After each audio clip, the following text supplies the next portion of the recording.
welcome. Call this meeting of the New Shoreham Town Council to order. Today is Wednesday, February 5th. It is 4:01 p.m. Thank you all for joining us. Item one is something that I don't know whether it was just me, but I feel like I get a tutorial on this regularly and still have a hard time remembering how the lodging taxes work and are distributed. So Amy kindly agreed to walk us through that. In the spirit of the things that keep shifting and changing. Yes, right. Jess has already found a correction. So we're glad that she's here too.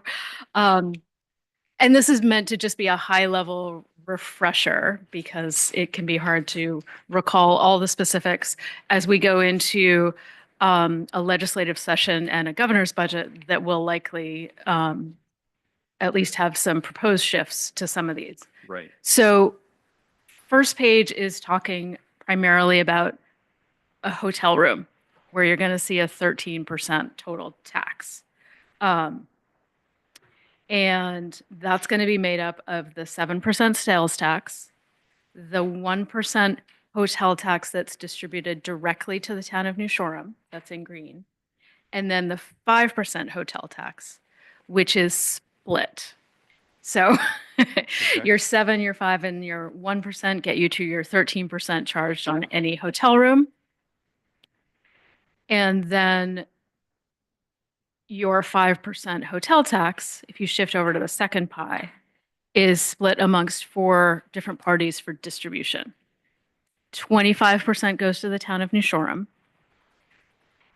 5% to the Convention Center and Visitors Bureau, 45%, not 42, goes to the Tourism Council. Now that's been a change. And 25% goes to Commerce.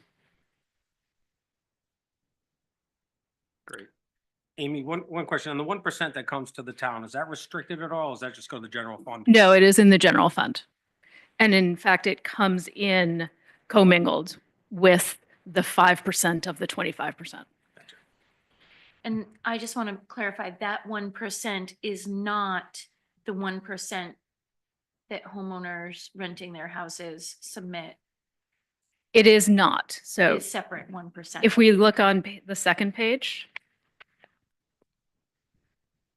this is going to show you a hotel room on Block Island versus a whole house rental on Block Island.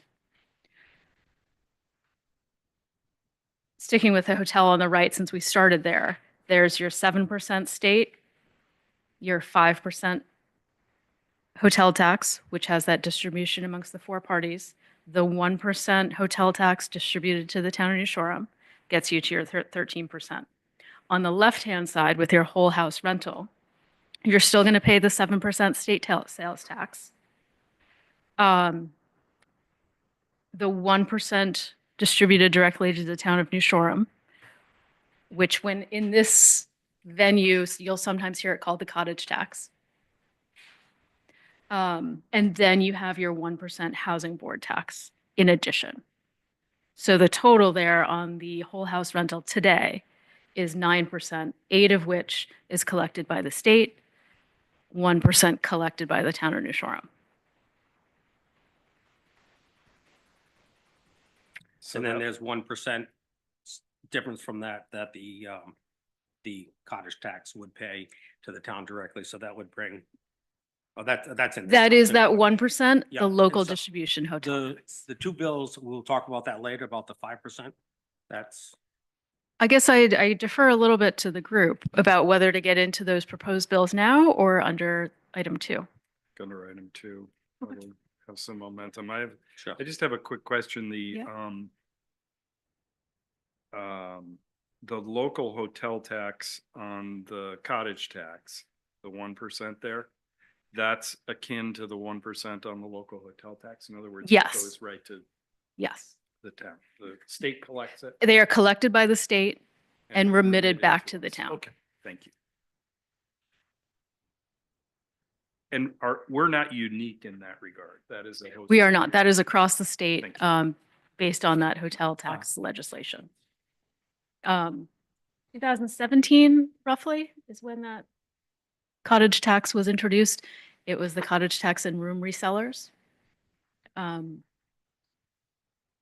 that came on board.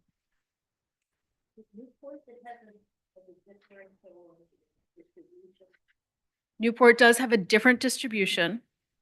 I think I have that here. And also they directly collect their hotel tax from their participants. So the entire structure of Newport is a little bit different. Look at you. You're gonna sing for us. I said I'm a man.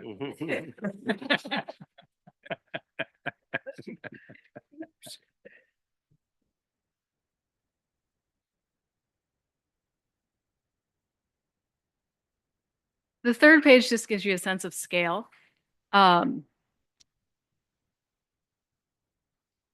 Again, when they come to the town, they're actually broken into two tranches. The traditional hotel tax, which is the local 1% on hotels and the 5% of the 25%.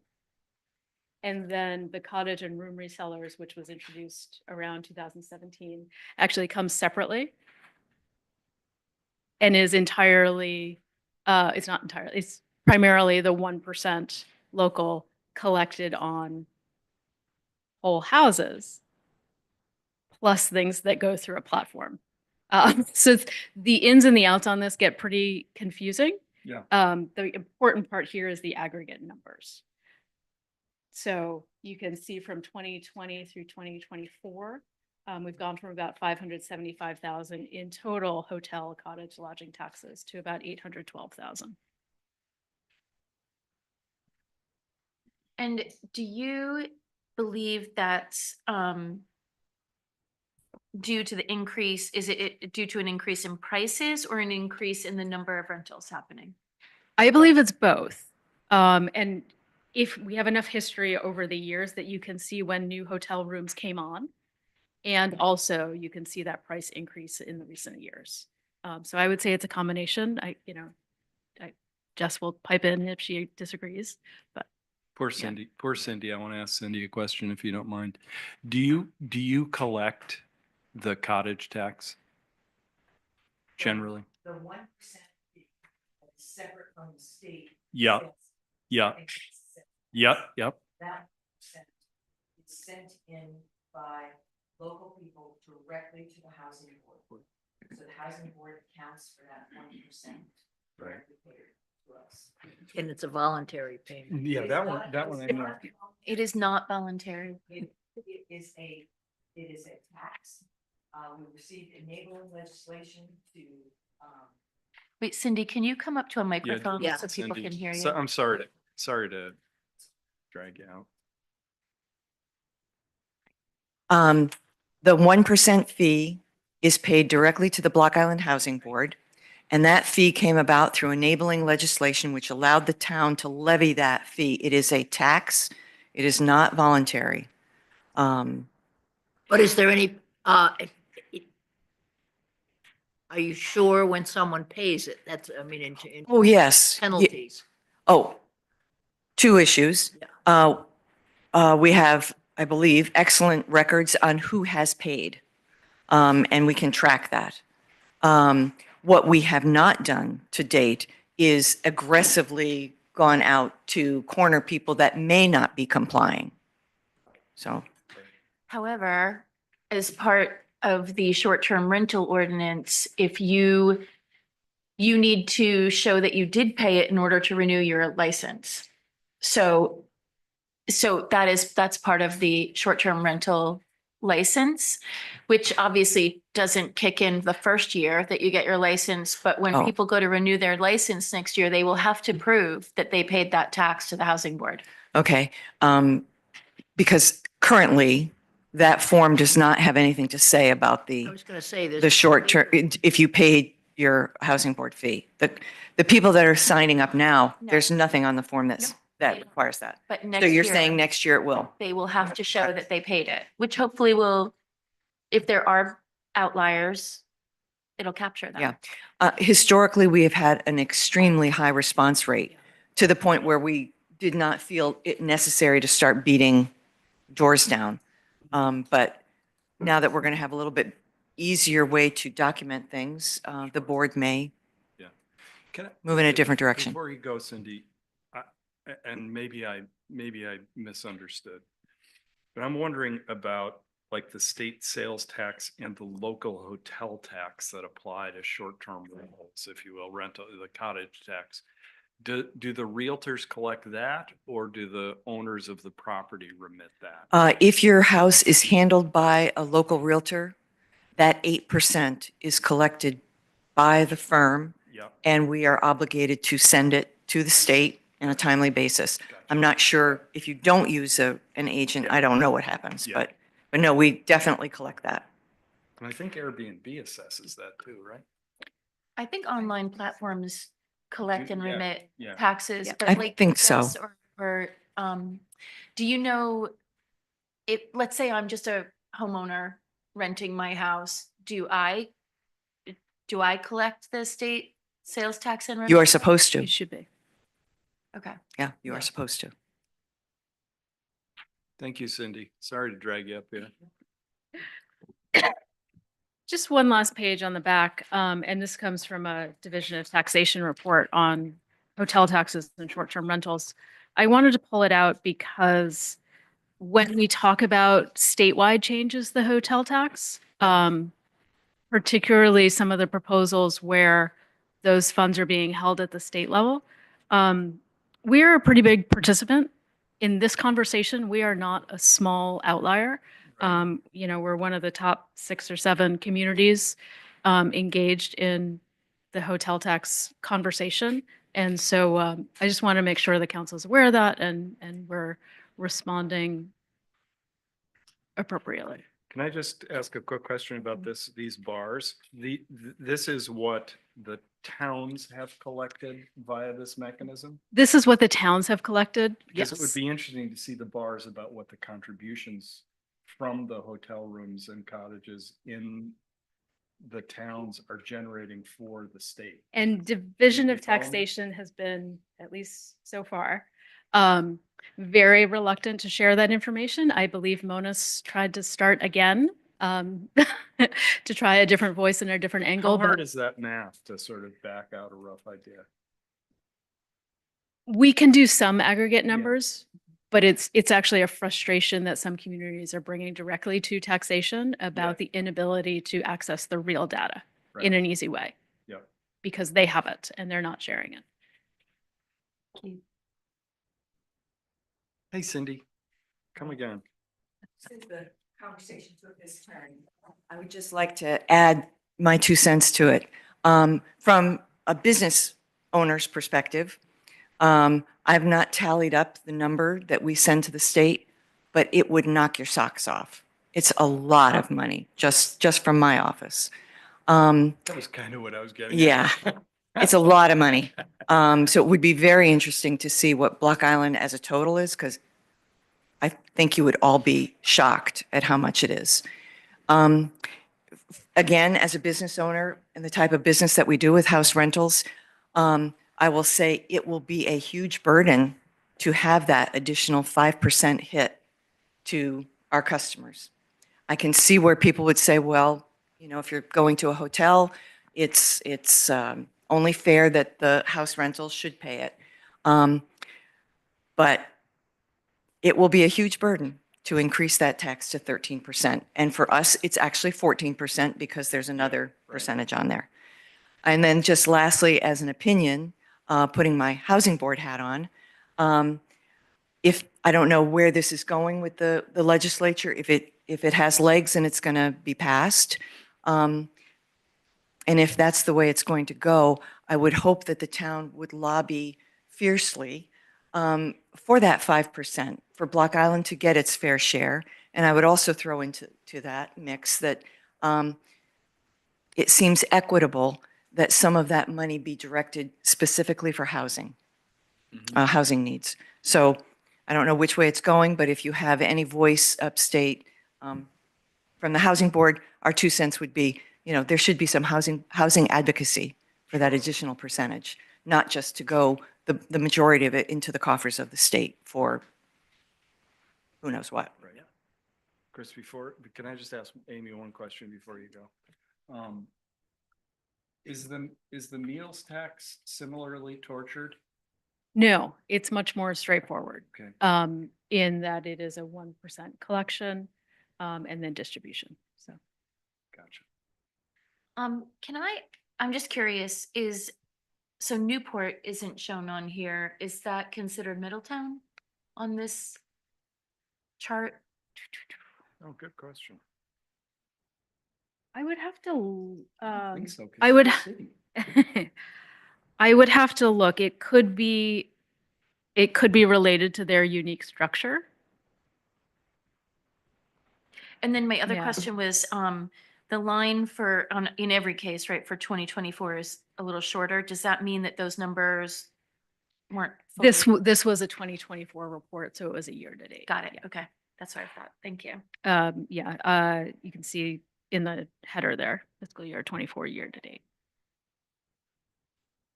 Chris, thank you. Thank you for waiting. Excuse me. Chris Warfel, Housing Board. I'm here not as representing the Housing Board. I'm just here since I'm on the Housing Board and a resident, just to deal with agenda item 1. As Cindy stated, we have had, bringing some of the money to the Housing Board, I think is extremely important. If you do our math, we cannot achieve our mission under the current funding that we have. It's really not possible, not in a reasonable time frame. And under your legislative agenda, I would like to give you some ideas that we have spoken about. Again, this is not a sanctioned Housing Board discussion from the Housing Board to you, but we have brainstormed on this, and I think it would be good to give you some of our ideas. Excellent. Stay tuned.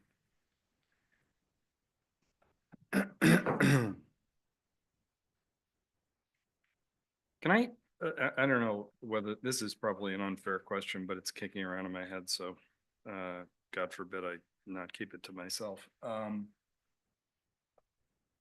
Is there confidence that the money flows correctly?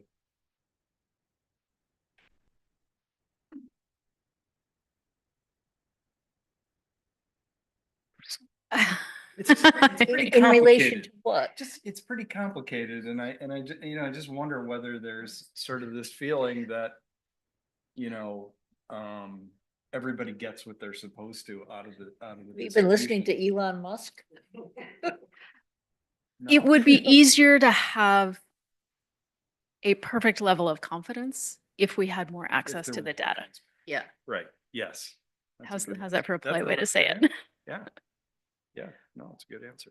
But generally speaking, I mean, there's no tremendous deviation in the numbers from when this started based on numbers of houses and hotel prices, right? In the aggregate, we can make sense of the changes. But there are certainly times, because we have so much history by month now, where you have an extraordinary month or you have a major deviation in any given month, where obviously there is some sort of correction or reconciling happening, and we don't have any deeper visibility into what those adjustments are. Was it a reporting change by an end user? Was it a distribution error by Division of Taxation? We don't know. We just get the number and then have to figure out from there how we internalize it. So there are anomalies, definitely. And at one time, and when it first started, I mean, we are so weather dependent that became a factor, but it doesn't seem like over the last couple of years that there's been any major deviation in numbers based on. No, if there's deviation that is unusual, it's when we can see, particularly in the off season or the shoulder seasons, when, say, there's a major construction project happening. Yeah. Yeah. There's a lot of visibility into that. So we're still small enough that you can see those kinds of changes. It's really interesting. Yeah. But our hotel room rates have gone up Yes. quite a bit, you Yep. know, from, Yeah. even in 5 years, Right, you know, a yeah. $500 or Yeah. $600 is where you go back, it wasn't, so that's gonna have a reflection on that also. Yeah, and that's where I would definitely say Jess is more of the expert, but we can see those in the numbers, yeah. Right. Jess, do you want to walk us through any of this or? Had a hand up, but you didn't see. Oh, I didn't see you. I I, just didn't call on you. Just Jessica Willie, Block Island Tourism Council. I just wanted to, I have three sort of little things, not to that last point, but if you want me to, you're dead on. Everything that's been said is correct.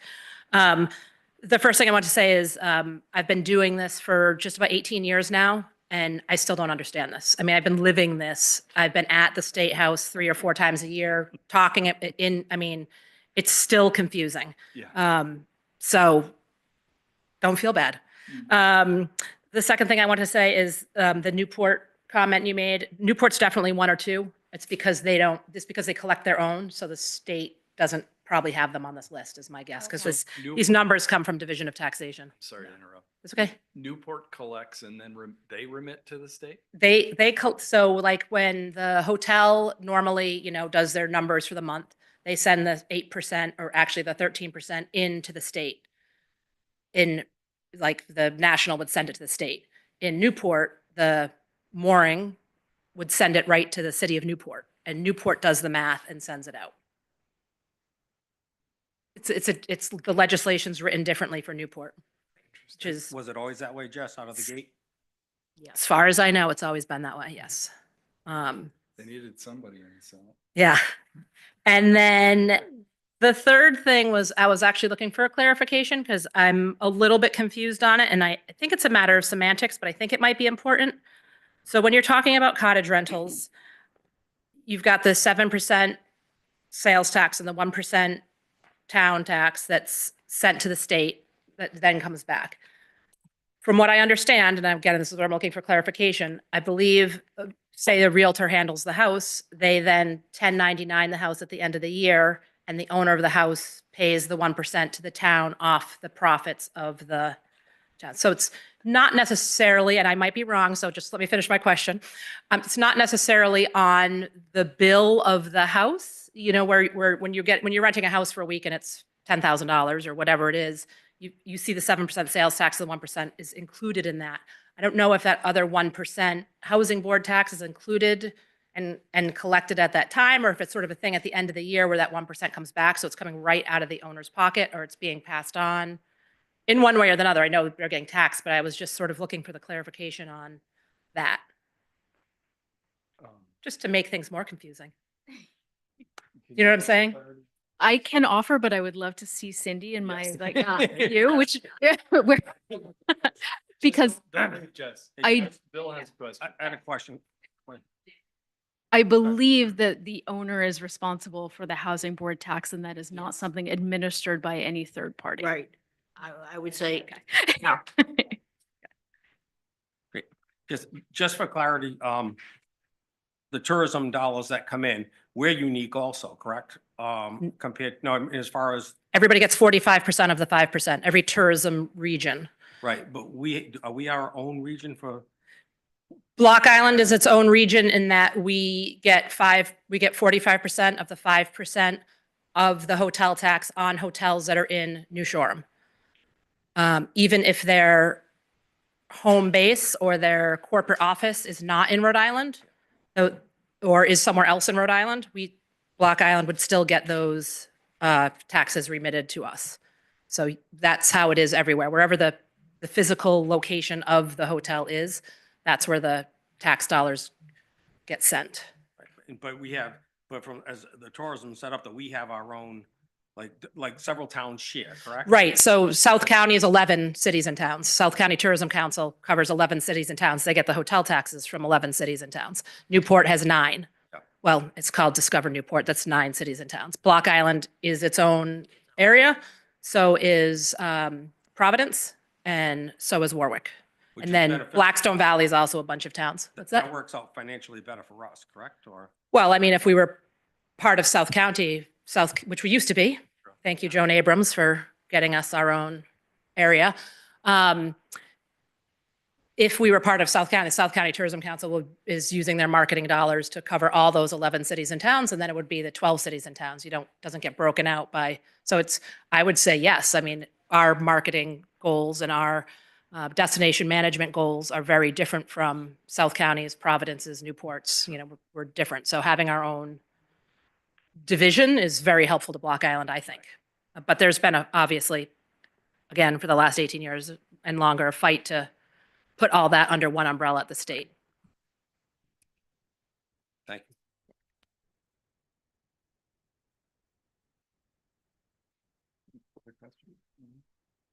This was really helpful. Thank you. We can do it again in a couple weeks if we need to. Believe me. No doubt about that. Any other comments, questions, et cetera? Might as well if you have them, because chances are if you have a question, it's on our minds too, no? Item 2, discuss 2025 legislative agenda, including but not limited to property levy. I don't know how you guys would like to do this. I actually have a list that I would like to go through of things that I, over the last couple of years, some stuff we've been working on, some relatively new. I don't know whether others are in that place, but Why don't you start? okay. A few of them are ferry related, just the first 3. The first is to update the landing fee in 2 ways, I think. One is to exempt year-round residents from the landing fee on some basis. We're paying a lot of that landing fee, I think, in the off season, or make it seasonal or something like that. And the second is to increase it to actually represent a user fee that is more substantial. I have $5. I think when you buy a ticket, it ought to be noticeable that you are paying a significant amount to the town for the town, to help the town to defease some of the costs associated with tourism. I would be very comfortable, by the way, with a requirement that required us to dedicate that revenue to particular things. I don't think that that doesn't trouble me at all. The costs are, I think the costs are, fairly obvious. I don't think it should be an amount that is too gigantic, but I think the costs are real. And we ought to be, we ought to have a landing fee that reflects that. The second thing is I describe as regulatory treatment. Under our current law and regs, as I understand it, the towns of New Shoreham and Narragansett are essentially, in quotes, ratepayers. I think we should, that the town of Narragansett and the town of New Shoreham should have special status before the PUC because we are the host communities for these services, and there are costs associated with that.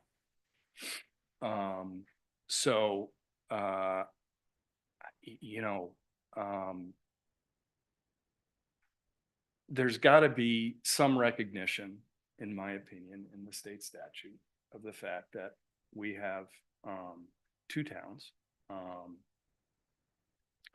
that end up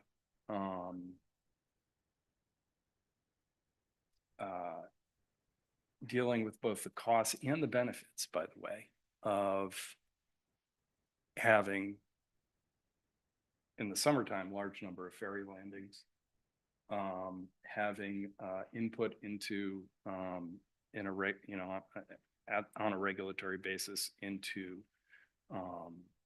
what works for us, what doesn't work for us, et cetera, I think is important. Leaving aside the the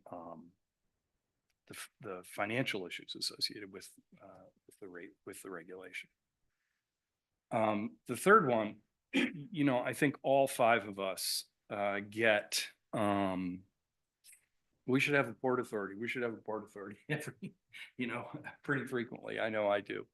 And I think we should seek a state or a federal or a private donor grant to really examine that issue, because it's never clear to me whether having an authority matters to us. If we don't own property on the waterfront, big deal. You have a port authority. But I don't know, that's just sort of my gut on it. And I think given that it does, occasionally come up, I would like input study from someone who actually knows what they're talking about, can look at what other jurisdictions have done. What have they done on the islands in Maine? What have they done on the islands in the Pacific Northwest? How does all that stuff work? I don't feel, for me, that I have enough information about, sort of unbiased information about how, for example, a port authority might work. So those are the three on the ferry. The second one that I have is we have had some success on property taxes and getting special legislation a couple of years ago, that enable us to have a better refined property tax system. What we learned when we did the homestead exemption last year is that it isn't probably as refined as any of us would like. The best example of that came up last year was we have some commercial property owners who very responsibly offer housing to employees, the grocery store being the sort of the most obvious example of that. And we cannot have that reflected in our homestead exemption, for example. The other thing that I would like to do as part of this is to see how far we can push the envelope for people who have what we call 513s, what are now routinely called accessory dwelling units. For example, if you're making that investment to do an accessory dwelling unit, which now requires it to be rented year round,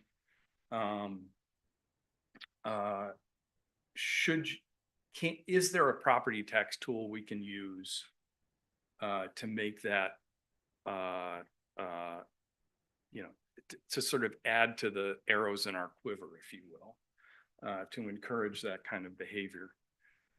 Amy, you're the expert in this, and I'm sure I've missed, a number of things that we might want in a sort of trailer homestead exemption bill or property tax bill, but I think all those things are important.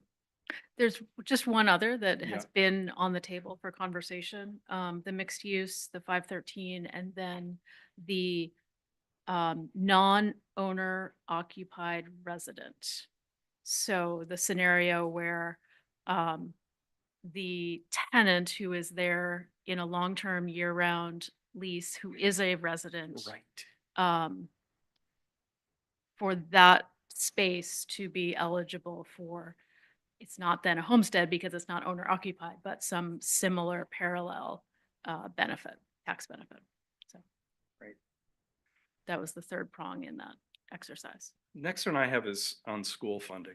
I think we should develop and advocate for a school funding formula that establishes some rational floor. For those of you who are not aware, we got, I think, $84,000 or $85,000 from the state for our school last year, this fiscal year. And at some point, a fair number of the dollars we spend there are because the state says this is how your school needs to be organized. And I don't think that's inappropriate, by the way. I mean, I think you have to have a system where you know, you're reasonably assured that kids are getting similar educations and similar quality educations and all that. So it's not a complaint about that. It's just at some point, you have a school just like every other town. You have certain requirements just like every other town. And 84 grand is, I don't know, at some point, it's got to be something more substantial than that. And I don't know what that number is, but I do think we ought to, over the next year, be working with the administration and the legislature on that particular issue. The other one, it's kind of similar on housing. I'm of a mind, I don't know whether Cindy and Chris agree with this, but I'm of a mind that Block Island is never going to qualify for any, is never going to be at the front of the line for any of the housing grants, the housing finance opportunities, et cetera. And, by the way, I get it. You need to do stuff in Providence. I get it. You need to do stuff in certain areas, but honestly, when you really take a step back on a per capita basis of our year-round residents, our problems are quite possibly as acute, if not more acute, than some of the urban centers, if you will. And to me, there ought to be, for all of those the housing bonds we voted for, et cetera, I think there should be a small community set aside. And I think there's an opportunity to build a coalition with smaller towns like ours who have embraced housing. It's not us going to the Capitol and saying, why are you trying to force us to do affordable housing? We want to do affordable housing. But I think unless you really do something formal to say, look, if you're a community that has fewer than 5,000 people, 10,000 people, whatever the number is, we're setting aside a portion of these dollars to help you guys, because by the way, you're the least capable of raising the capital to do it. And we have people who are vulnerable too. I mean, gosh. The other one I have is on DOT. Amy, you and I discussed this in passing recently. I actually think I'm trying to think of a profane way to say this. I think we need to get significantly more aggressive around this DOT stuff. If you guys haven't, I drove around with Mike Shea about 3 or 4 years ago one morning. It was really, really helpful to get a sense of how genuinely problematic our roads are. These crushed culverts or collapsed culvert, I'm sure what which are just disasters waiting to happen. We have a state-owned highway garage. I mean, we'll talk about beating a dead horse, but that's held up by Jersey barriers. If you haven't been inside lately, pop your head in there. There is no town on the mainland that would have to put up with that. It's an embarrassment, frankly, but it's in a way a symbol of why we need to be engaged. Because if we're not engaged, we're not going to get. I just have one more I want to finish. And the other is, who knows with the current administration in Washington, but I think vulnerable communities like ours need to be actively engaged really almost daily in opportunities to address the sea level rise issues.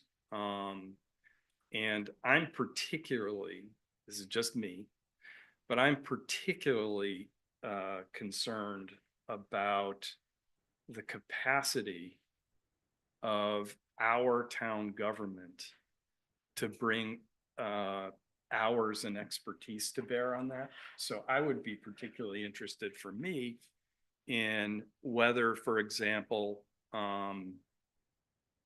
there would be grant funding available to hire professional planners or engineers who actually know what they're doing.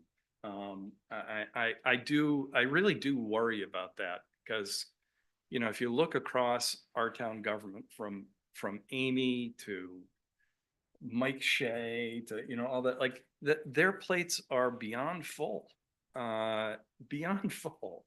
And the ability to expect that, whatever, Mike Shea is going to be able to know kind of every day what the funding opportunities are for that stuff is it's at best unrealistic, at worst grossly unfair. So anyway, those are the ones that I.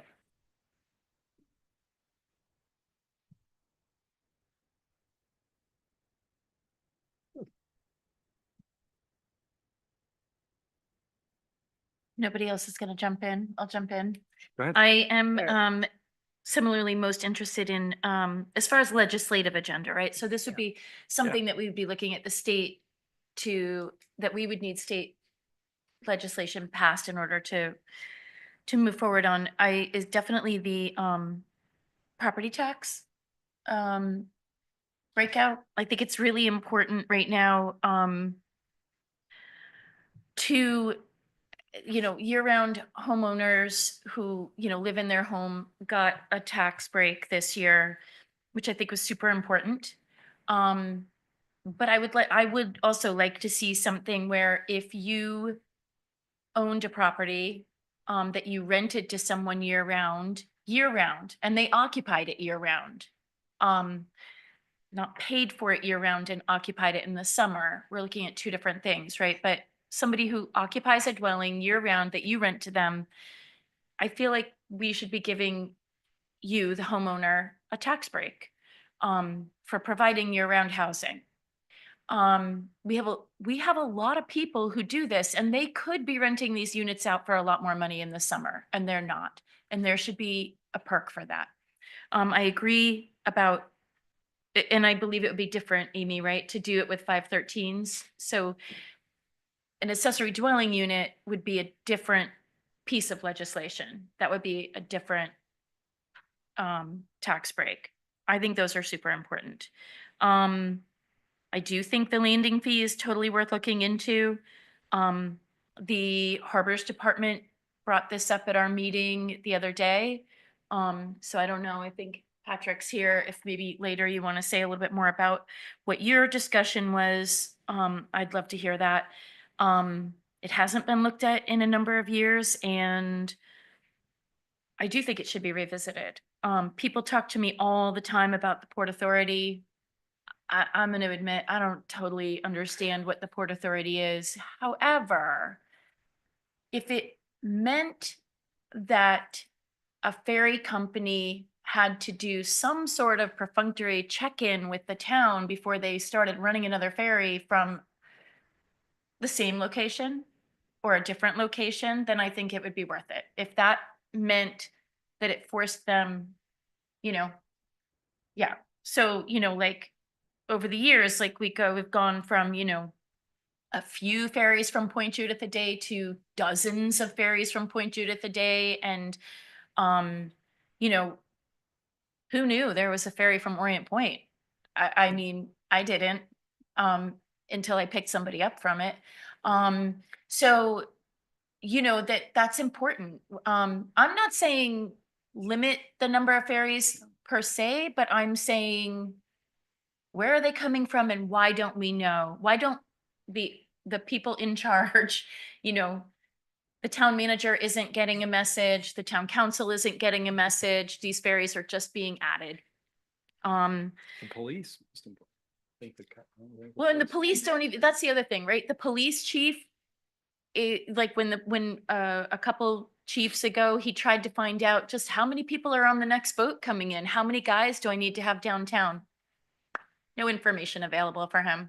So it's like a guessing game. It's a crapshoot every day. How many people are coming? We don't know. And that's not okay. So if a port authority would change that, I'm all in favor. Regulatory treatment that Keith just talked about. So my understanding, which could be incorrect, I have no idea whether I'm correct about this, is that the town and it has no bigger standing with the PUC than a ticket holder. So that is what I have been told, and I don't know whether that is accurate. But if it Not is exact- accurate, then that's, Not exactly. well, No. maybe you could speak to that, Well, when yeah. when you, but that is my understanding, that the town doesn't have a larger voice with the PUC, even though we are being impacted by the number of visitors. School funding, I do think that that's important. The state requires the school to provide a number of services. Um, none of which I think are terrible, right? We should have speech therapists and we should have, you know, specialists and guidance counselors and administrators, and we should. And that's how you run a school. But when the state requires something, it would also be nice if there was adequate funding for the requirements. And I think I'm not sure if Keith and I are thinking about the same thing, but the school funding is based on a lot of things where we fall through to the bottom. We get less funding than any other town in the state. It would be nice if they had a baseline, if they said nobody's gonna get less than this amount and then work up from there. I went to the last school budget meeting. Our school budget is proposed higher, of course, but I doubt the school funding from the state coming in is going to be any higher. So we're really gonna run into a squeeze. Housing, we certainly need to be working with the state in any way whatsoever when they have housing bills. We have a great housing board, but, housing is definitely a priority. And the deer. So I don't know what we need to ask the state for legislatively, Did you but say that because Joe Loy is in the audience? I'm saying that because I've got a Dahlia catalog in my purse here and, yeah. But the deer are a problem. The deer are defoliating the island. They are, you know, they're destroying the island. They are destroying the habitat. They are spreading disease. They are denting cars. They are, they're killing animals, you know? So, the deer are detrimental to our, quality of life. And the herd needs to be severely reduced. I'm not sure if we need special legislation in order to do that, but if we do, that I would love to figure out what that is and move forward with it. I So, think that's one of the things we should talk to Terry Gray about, whether he has the. Yeah, tools, that's more you know? DEM than Yeah, a legislative, I think. But he may feel that there are things that we could do that he doesn't have the tools to do. By the way, February 25th, Terry Gray, who has been wonderful and responsive, is coming, is it gonna be via Zoom or in person? No, he'll be in person with He's- some he's of gonna Be his here on the team. 25th from noon to 2 for a meeting with the council. So just for people who are interested, it should be interesting. He's a good guy. I did just think for some people who have been fighting this battle for years, it's kind of an oxymoron to say DEM and responsive. No, but Well, this guy has been really responsive. yeah, I hear it. He's what he can Really do. positive about him. Not meant for a debate, but the deer and the, talking about spreading disease is really, I'm not completely up to date on all the facts, but the ticks and the meadow moles, I want to completely understand by reducing the herd or eradicating them, what that's going to do, what Lyme disease will look like in the future Yeah. before Yeah. complete eradication. And then, all of us in here, we don't know how many deer are on the island now. So proper management of our herd with maybe a look to complete eradication, but I think we should look at everything before us up here completely say, just get rid of them. Yeah. And I I think we should do that. Yeah. We should move forward and look at all aspects of it on that. And I guess since I'm talking, Keith, I completely agree with you with the landing fee. Absolutely, that should be looked at. And the funding on it, probably, I think the first thing would be our visitors and our guests to fund whatever it may be, bathrooms, sidewalks, garbage pickup. Behind you there, and then someone from the school board here can. No. Oh, No. That's No. that's the most satisfying shake of the head I've ever I know, seen. it's fine. So, I guess then, maybe, Amy, is the school board, or do you know, are they working with the other towns on the funding and the matrix, or how? I know come that up with they're, The funding number. they are engaged. The League of Cities and Yeah. Towns has really been, I'm going to say taking the lead, but coordinating a lot of conversations. Mhm. There's another this Friday, if anyone, there is a session there for elected officials as well. Yeah, I have a. And I know the school staff has been participating in those. It doesn't always reflect our concerns. And we probably need to be louder in our voices, both with the league and with the broader audience, because our needs are definitely overshadowed by a different set of circumstances on the mainland. There wasn't a lot of room for our sort of minimum funding. This is sort of like a Conversation. fundamental problem for me. All roads lead to Providence or DC on so many of these issues. But we're such a square peg that we can't rely on anybody to make our case for us. So that's job one, Yeah. Yeah, get a new category. We also need to know what we're asking for. yeah, Yeah. absolutely. And that's the reason we're having a meeting with Terry Gray, and I think Yeah. that we need to sit down with DOT. And I think we gave Amy the green light to actively do that. I think we need to engage our senators and our representative on that, but I think we need to figure out exactly what and clarify exactly what it is we want, and then move forward at that point. Right, that's Because why we I talked put- about, but we haven't narrowed it down to, and this is our stop to that. Yeah, yeah. And I think one of the things with DOT in particular, I mean, for years and years, Elliot Taubman used to try to tie our tourism dollars that go upstate to what our expectation should be back from the state. And you look at some of these numbers, and I think we have to kind of look at that. You might call us a square peg, but we give a lot of money Yeah. to the state of Rhode Island. So for those simple projects that, we've been asking for a long time under DOT or DEM, I think that's not so much a legislative issue is how we approach those agencies and what information we bring to them to push our agendas on those. I mean, on most of the other things here, we're talking about, legislative action, but that in particular.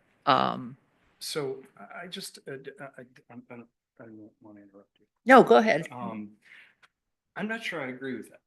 I think that a successful strategy on things like DOT. I think Bill's absolutely right. You're absolutely right. We ought to be actively engaged.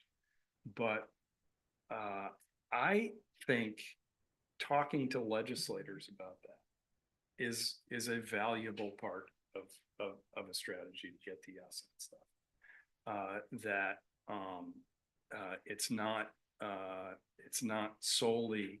Oh, no, Amy and yeah, Mike. That- I so- didn't so mean- You and I are probably on On the the same page.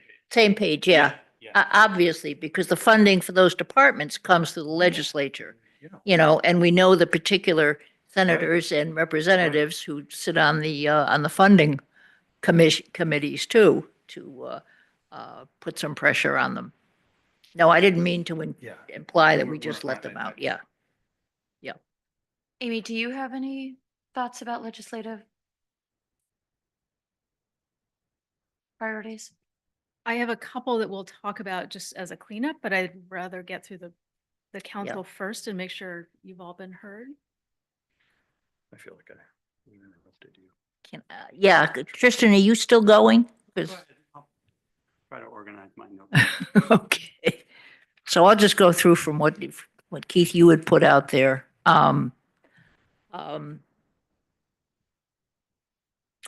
First of all, on the landing fee, I think number one, we should definitely look, we've got to make a decision as to what we're looking for on the landing fee. I don't think I could feel comfortable asking for $5. Among other things, I think we should also look at Interstate collects. We pay them a certain percentage, but they collect the landing fee, but we've got to tighten up our collection of landing fees for everything else that happens on the island. We have the marinas, we have the airport. Yeah, the new system that Harbors is using actually has really tightened. It's getting better, Yeah. but there are dollars out there that, that we're still missing. Under the PUC, we actually have status as a host community only to the extent really that notification has to come to us. But the Public Utilities Commission feels that they speak for the whole of Rhode Island. So they have a certain concern for Block Island, and we've always gotten a great deal of cooperation out of them. But they're concerned with all of these activities servicing the entire state of Rhode Island. And I think, I argued it on occasion, but I think it's a fair approach to things. We probably have, if someone wants to dig into the vault somewhere, several studies on Port Authority. I mean, that we've had studies that took place over the years that explain exactly, what port authorities do, don't do, and in different areas of the country, what port authorities do. It's always been tied to the ownership of the property. I don't think it gives us anything more unless things have drastically changed. But I'd say, let's look back at the studies that we have before we start paying our attorneys or anybody else to go out there and give us a full explanation. That's why I said we should seek grant funding for it. Because Yeah. My opinion on that personally is I'd like a refresh look at that. Because maybe someone has figured out a structure that might make sense. I think it's more than likely that if you don't own the land, we wish you well in all your future endeavors. Yeah, and that's what the public, it's a utility that comes in only through Rhode Island, is it registered, so that's why we might have Orient Point and various other places.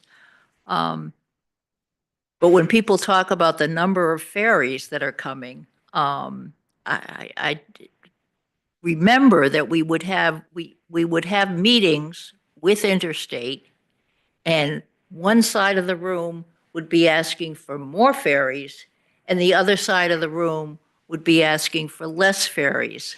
So it comes down to, we have to decide what it is we want. But I think that conversation of more and fewer ferries is about winter transportation. No, it when was they always, come. it was, yeah, it became more summer when reservations got tight too, over the years. But Absolutely. Interstate doesn't come to us for that meeting anymore. They blow it off every year. Or they come after they've set their schedule. The last few years. But the town has not had a unified approach over the last 5 or 6 years that I can see. And all of the activity that comes in through a Rhode Island company comes through the PUC. It's just not, it's not that random. But moving, Yeah, that's my point on the regulatory treatment. I think notice is really helpful. It's wonderful. It's not, I don't even have a beef with the PUC. I'm not trying to express a particular beef. I'm just saying that if you are a host community, as we are, as Narragansett is, I think there ought to be special status for us because we're it and we're the host community, and that ought to weigh more than ticket purchaser from East Providence or And East I Greenwich or agree, because I Barron. think that would give us the standing to ask things like, that would give our police chief the opportunity to say, hey, how many people are coming at us in an hour? Right? Because Coast Guard regulations say that any passenger vessel does need to know how many people are on board. They sell tickets in that manner. Therefore, we have to assume that any vessel headed in this direction that has sold tickets knows how many adults and how many children and how many vehicles are on that vessel. Should that be top secret information that our police chief can't have a heads up over? Like, if there's Well, what- 1,500 people coming at us, then he needs to send down more officers than if there are 120 people on that vessel.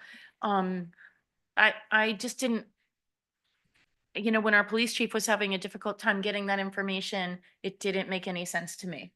and I guess I'm kind of lost as to on what given day, on the 4th of July weekends and things. My understanding is that there's always been cooperation between the police department and Interstate in terms of what their expectations are with travel. The boats hold only so many. It's not secret, but I can't imagine on a Tuesday that Paul is going to be calling Interstate to say how many people are coming over today. Well, I'm going to say that when I was on the police advisory with Jim over there, that this was the report from our police chief, that he was unable to acquire this information. Right? I'm not making this up. So, and it was not Paul. So it was a different police chief. Don't know. I'm just saying. And that's that worth a that was- conversation with Paul at some point, to see what exactly we can pin down what our concerns are and why we have these concerns. So yeah, listen to it, but I have never been aware of there being any real problem with that, but moving on. Property taxes, Amy, didn't we talk about at some point, and probably not this year, getting some enabling legislation to at least investigate commercial and residential differentials in taxes, or is that? The next phase of our conversation was scheduled for this session by virtue of the fact that the homestead exemption ordinance locally has a sunset provision. So the Right. intention was to look at that this winter. And we already have the ability under the existing framework to do a commercial residential differential. That's wasn't the next priority necessarily. It was some of the other items that Keith had identified for which we do need enabling legislation. For the home, that all the items that came under the homestead exemption, once we started with that, the things that we've listed today. The mixed use, the Yeah. non-owner occupied, and the full. Yes, 513. those all require enabling legislation. Okay. And is Wait. that, go ahead. I apologize, but No, is that something that we should, that enabling legislation, should we pursue that this year? Yes, and there may be an additional benefit to doing it this year in that some of those, I believe, will also be put in by another community, which gives us an opportunity to piggyback and work together with them if we chose to. The 513s for us are a little bit more unique. That would require its own language, but the other two, I believe, are likely to be reflected in another community's bill. Okay, so that absolutely then, I mean, do we have? No, I would agree. That was from our original meeting. I think we were aligned on that, but Yeah. under the whole package, I think we should move forward with that. Bill? Yeah, I was gonna say, so we're really waiting on you to come back with a recommendation, correct? On what, because when we talked about this, you had said that you were working on putting together what you wanted us to, I am happy to run with this and can get the ball off the ground pretty quickly. I've had some background conversations through Rick and Jeff with that other community. And so I can do that pretty quickly. We were waiting for this meeting before I did new work on the council's behalf. So again, though, to narrow down what exactly it is we're looking for, are we looking to change the legislation to address? Is that a question or a statement? That's a question. Yeah. So what I've heard today is a focus on those three priorities: the mixed use, the non-owner occupied tax rate differential, which is the most unique of those, and then the 513s, which we would pursue on our own. So the legislation would be to give us the ability to set those structures, not what the structures actually are, Right. not the It's dollar. It's a may. It- That's right. Yeah. Right. Yeah. I won't say that about the 513s. We may end up being very specific in our structure. on that. Yeah, because it yeah, doesn't yeah, exist fair enough. anyplace else. Yeah. Really. And yes, so the other two are under a may, which then is codified in the town ordinance. The 513 may be more specific in the enabling legislation, but again, it will be further codified in an ordinance. Gotcha. Okay, yeah. I think this is good and good to go forward. I think we also have to remember that we're not giving anything. We're taking from one to another, because the tax rate is, if we give this group a decrease, another group has to have an increase with it from there. And I think that's important to understand that as we go along with that. But to have the ability to do that, that's our starting point. And I do think that on the, school funding falls under a category that, is nationwide, among other things, and unfunded mandates are the bane of everyone's existence everywhere in the country. So we're not unique in having to bear that. And I think we just looked at as, we have a small number of students for our school, and we have one school building, and the rest of the state is into the mix of trying to bring their buildings up to some 1995 level as opposed to 2025, and that's where most of the focus is going. But it certainly doesn't hurt to see if we can at least have a conversation about setting a floor of some sort. I remember there used to be one legislator up there that they would call in all the time to explain the school funding formula. And it's a much more diversified process at this point. As I said, the league is doing a lot, and a lot of communities are trying to push the particular aspects of the formula that is going to most beneficially meet their needs, so that every variable in that pretty complex exercise has a certain community lobbying for or against it. And that Yeah. was why May 4th actually suggested the idea of a floor was the least complicated way to do it, because you don't get as nitty gritty sort of involved in that. If you push the lever up, this lever goes X down. here and And Y, exactly. yeah. And that makes sense to me, and frankly, I think, to me anyway, going up there and saying, what do you think Block Island got last year from RIDE? I think that the number is kind of shocking. Is that number, has that decreased? Or Yes. It is actually has testing? decreased. Yeah. Why is it decreasing? Like, I can't answer that because of all the variables. Yep. Enrollment's part of it, and there's a lag in terms of when the enrollment changes make their way through the formula. Funding in general has continued to decrease. The mix of our students is always a calculation as well, particularly on some of the federal funding that's passed through. So that's not necessarily the direct state aid, not what we would be looking for a minimum, but some additional federal funding is driven have- by our student population. If I recall mix. correctly, Tristan and Jess, are your feet long enough to kick me under the table? We were like this. And then COVID hit. Mhm. So we went up. There was some up. COVID money went away and we're kind of below. It didn't go like this. It went kind of like that. But never was a big number, right? Keith? No, It never was. No, it's never been You a know, big we're number. talking, No. you know. No, you're right, Jess- Bill. Jess would know better, but Jess. So long now. Just kidding. or I assistant would, moderator. I would just say that also in the governor's proposed budget, there are a few changes to the funding formula, which is going to impact us even further. So the school should be getting even less money this year. So we should really be the lowest.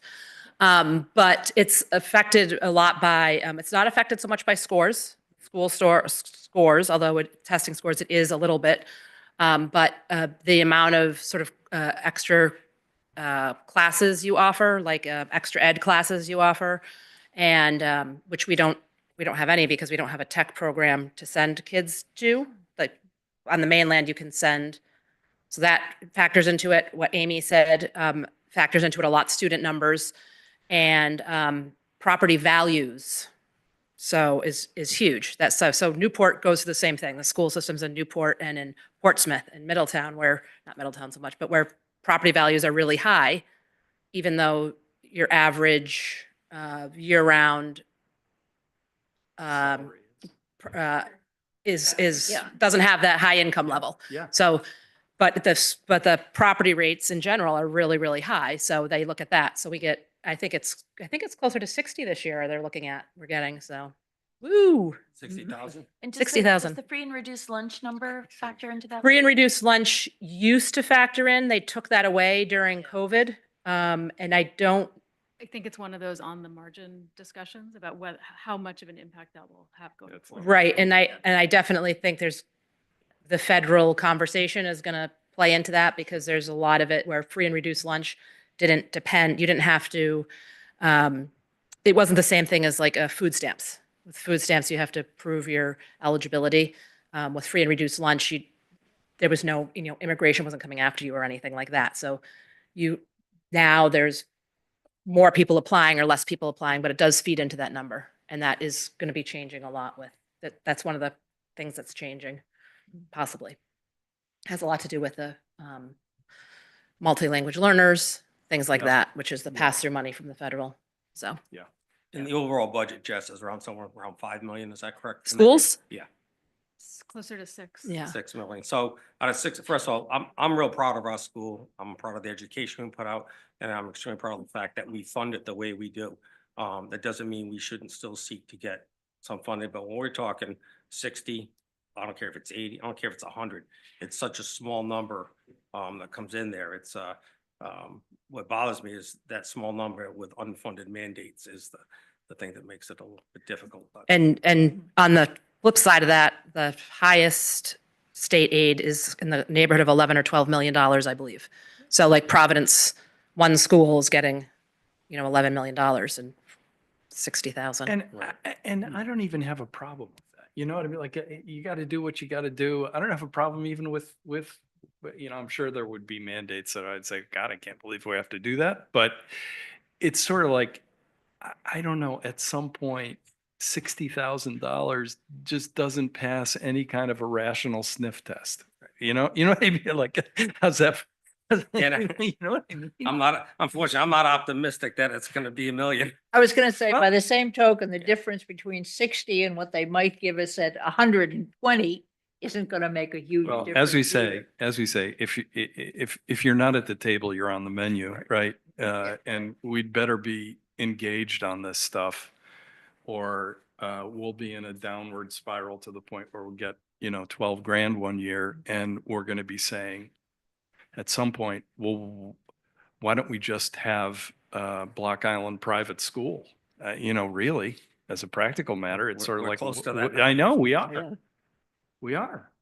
But Amy, is there information from the League of Cities and Towns that we could just get copies of every now and kind of keep abreast of what they're doing in the issue of, say, the school funding?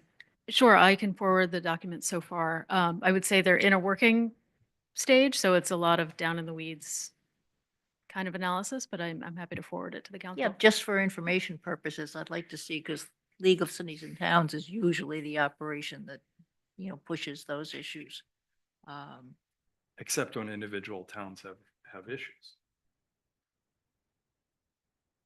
I know Allison Carley couldn't be here today, but do you know, is there anything legislatively that we need to be looking out for, seniors, aging population? She didn't identify anything specifically and nothing that's come up in our conversations, but I'll ask her to give it another thought. Chris?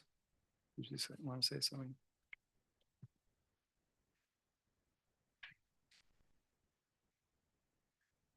I I agree with Nancy Dodge that there have been studies on the Port Authority. I was present, town council, and in the audience when one in particular was done. Is done by a volunteer lawyer who, gave us the pros and cons of a Port Authority. So just to verify, I do believe there are some studies. Finding them, that's another matter. Uh,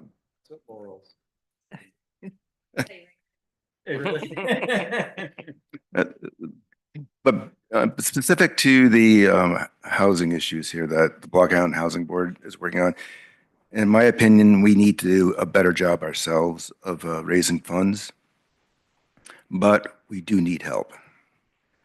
I talked to Rhode Island Housing, and Keith, your comment about that will never qualify for grants. I think that was kind of the thinking mostly on the board, but I decided to check that out.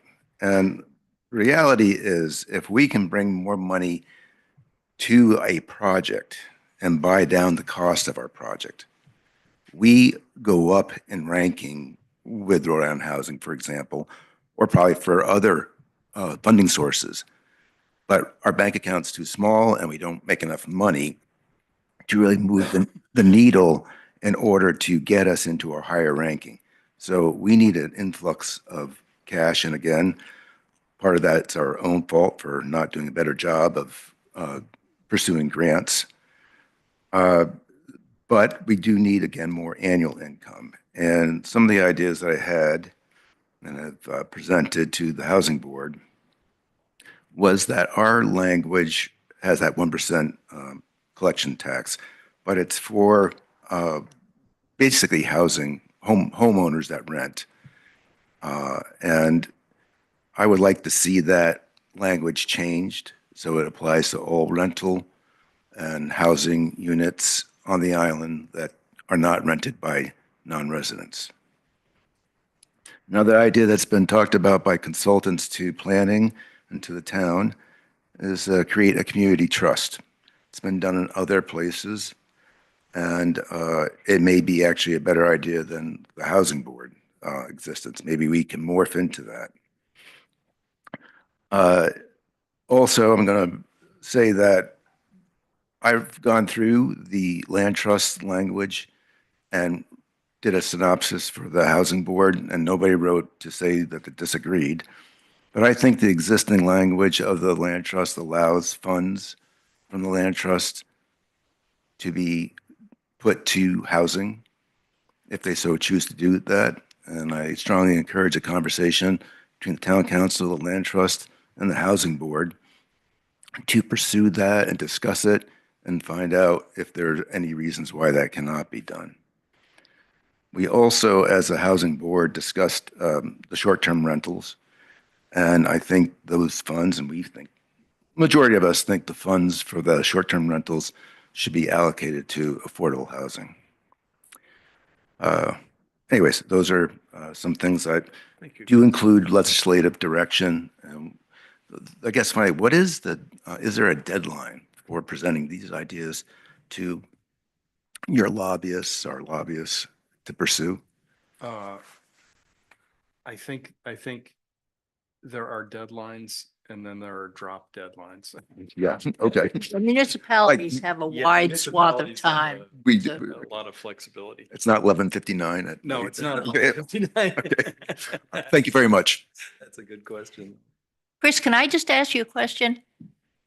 Did I get the impression from what you said that if there was an influx of cash to the housing board at a certain point in time, that would raise the status with the, Our scoring would be higher. There's a couple things at play. Cindy and I have different opinions on that, but then I asked the housing board, is it our total cost of construction irrespective of what money we can bring to this, what money we ask of you, or is it really is it the money that we're asking from you on a cost per square foot per number of people affected? And they said it's both. So Cindy and I are both we're both right, but we're also hearing from the Rhode Island Housing that they understand that we are a very unique problem because of our cost of land, our cost of construction, and they have to do a better job at taking that into consideration. But to answer your question directly, my understanding is, yes, if we can put more money towards a project and ask for them for less, we get a higher score. Okay. Jim?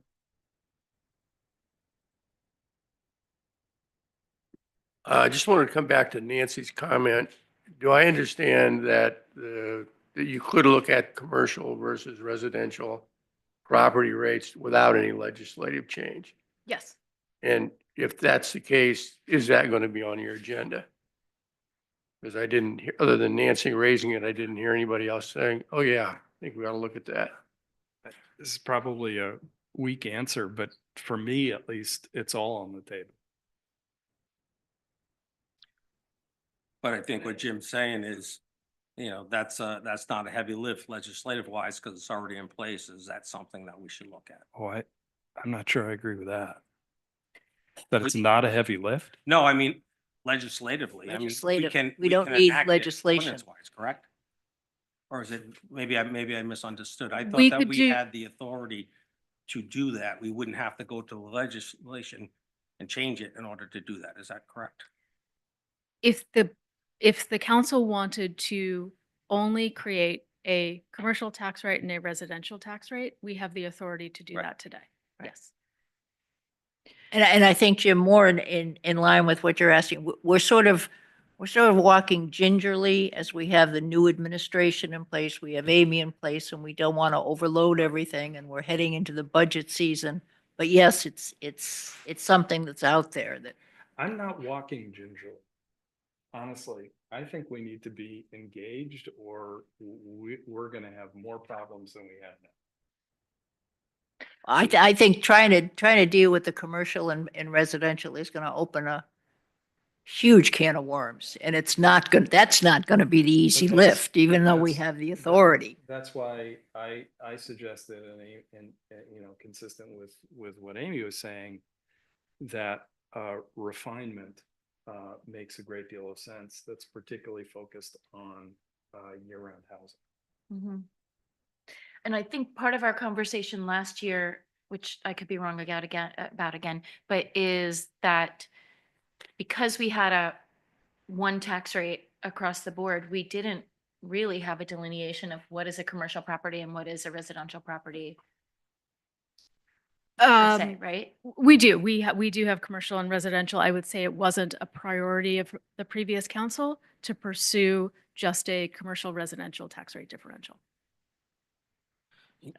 That I- wasn't I- really on the agenda for Yeah, that and group. I really have less of an appetite for raising commercial property tax rates right now than I do for giving a break to people who provide year-round housing, but that's me. If we give a break to people if we give a break on the taxes as we did with the the homeowner, the Homestead. homestead exemption, then by virtue of that, the commercial property rates go up a little bit. And so I don't think we need to go after commercial properties to raise their rates intentionally. They're sort of being raised as a result of. And Keith, what I meant, the heavy lift, I meant legislatively, not the. Yeah. The second half is a little heavier. Yeah, and I think it's always important, Bill, you raised this, and I think it's just really important to repeat. The pie remains the same size. It's about how big the slices are. That's Right. That's how it works. Yeah. Cindy? Just want to pick up on some of Chris's remarks. At our last meeting, the board did vote, housing board meeting, the board did vote to request of the council, and I believe there will be a letter being submitted to you, regarding the revenues generated by the short-term licensing fee. Chris is accurate, we're all looking for where new revenue sources are going to come. What's the practical and possible ways that we can increase our funding for affordable housing? So go back a year when we had all those discussions about the fee levied for licensing short-term rentals. I don't recall anything in all of those meetings about where the money Would go. would go. So we're just putting it out there. We think the housing board voted unanimously to ask the council to consider in your budgetary hearings coming in the ensuing months, that it seems equitable, it seems logical. There's a sense of fairness that money would do very well to go towards housing board revenues. I don't think it's a huge amount of money, probably estimated somewhere $80,000 to $100,000 might be generated by that licensing fee, and we would respectfully suggest that become part of the agenda. Thank you, Cindy. And I know at your meeting, there was also a conversation, although the amount was a little too high, of us having our own housing bond and going that route to kind of kickstart something if it's.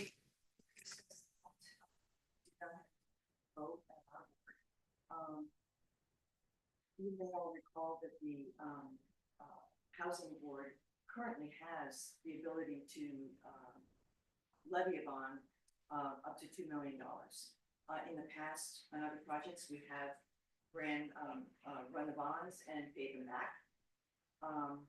So we have $2 million at our disposal at this point. I was talking with Amy, and at current rates, if we chose to levy that $2 million, which still would make us short for what we want to do, Right. and we still have a huge gap. But if we did do the $2 million, it would cost us between $150,000 and $200,000 per year for debt service. Our income stream is barely $200,000 a year. So there's a real downside in doing that, especially when it doesn't solve our problem for the project that we're contemplating. Then we thought, well, gee, maybe we should ask the town to float a bond on our behalf, in which case the taxpayers would be paying that off incrementally over the years. And again, the number that we are looking at just seems like too big an ask. Yeah. At this juncture.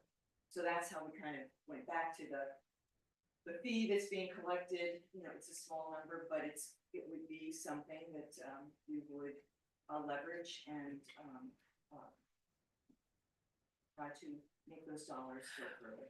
Well, this, I know cost to taxpayer, general tax. I mean, yeah, it seems as though any amount that's generated by the short term or whatever would be going towards getting a number that equals a debt service that you can manage, so, yeah.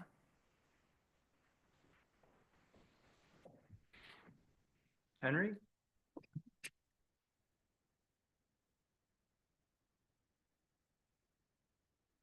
It's amazing that, since I was on the town council 30 years ago, there's so many of the issues that you're still facing. Yeah. Like the Port Authority and the school funding and the state roads and the state road. bond. Yeah. I mean, it just goes on and on. So, and I commend you because you are putting together a good list and you're going after it diligently. I just wanted to put in a good word for the May 4th group.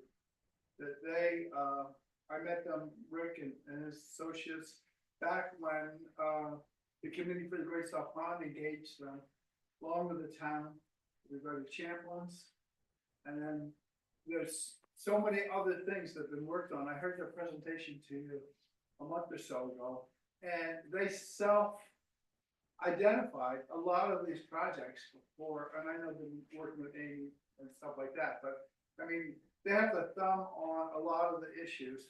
Plus, they represent other towns, so if a grant opportunity comes up, I mean, they'll hear about it before we will, and bring that to our attention. And I just thought, also, if you look at the results that they brought in, they brought us 10 times more than what it cost us to engage them. And so I just, I know there was some discussion in the last meeting whether or not we should hire them or not. I just want to put in a good word. Thank you, Henry. Henry, while you're up there, can I just ask you, you got anything on the airport?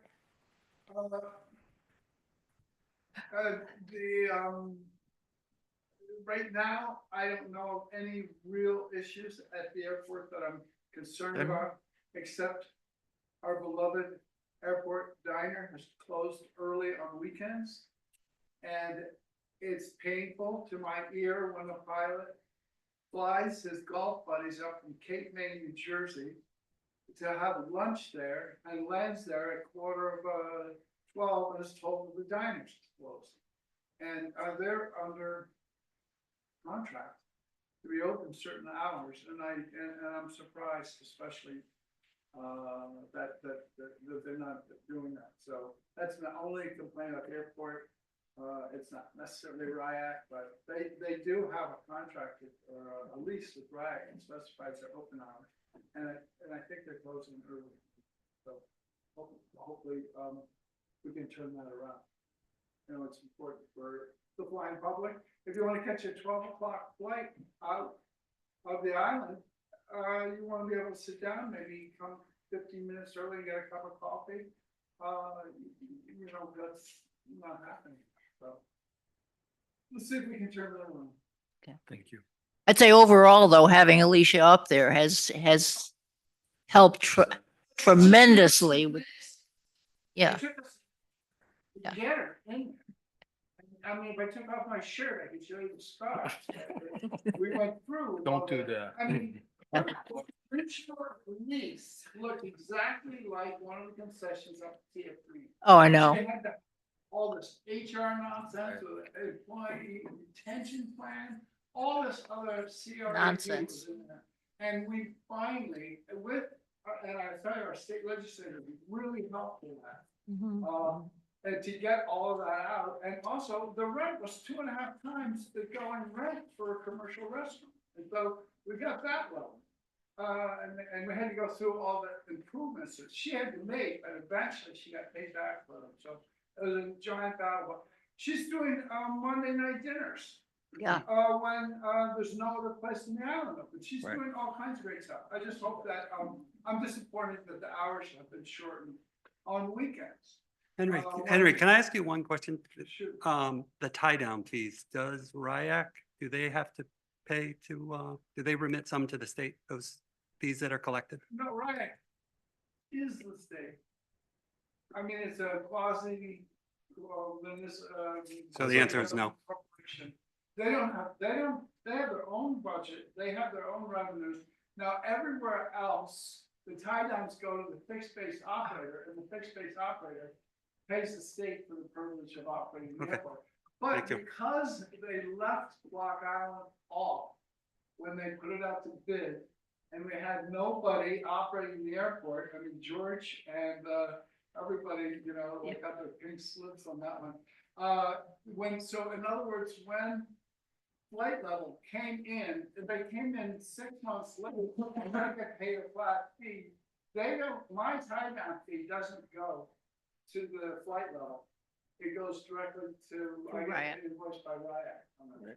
And that's not the same as the other airport. It doesn't matter, it's the same fee as it was before, but, Thank you, Henry. and Newark and Arizona also fly the rail, they're all paying a couple dollars a ticket to Riot, and they're probably also paying a link of the, you fly the rail, and they're also, I believe they're paying the town's, Landing fee. landing fee. All right, thank you, I appreciate all you're doing. Thank you, Thank you, Henry. Tristan. Yeah, I was just, the biggest issue is we still have the same issues, but then when it comes to the funding, where, you know, we all think we're special, but the problem is the population, right? That's where we fall short, that's where Indian is in summer. So that seems like a priority to me that we work on that, and it's that legislative action. I think that, it's a really good point. I think it permeates every place we touch go. That, we don't fit well. And whether that's housing or school funding or, you know, whatever issue it is, not the statutory kind of tax changes and stuff, but I will say it was a lot harder for us, frankly, until we retained somebody to get property tax bill passed. But I think our size, I think, quite frankly, I think our remoteness makes it easy to, you know, sort of say, you know, geez, I don't know if we can, you know, they struggle with us. And to me, that was the primary rationale for having someone there every day.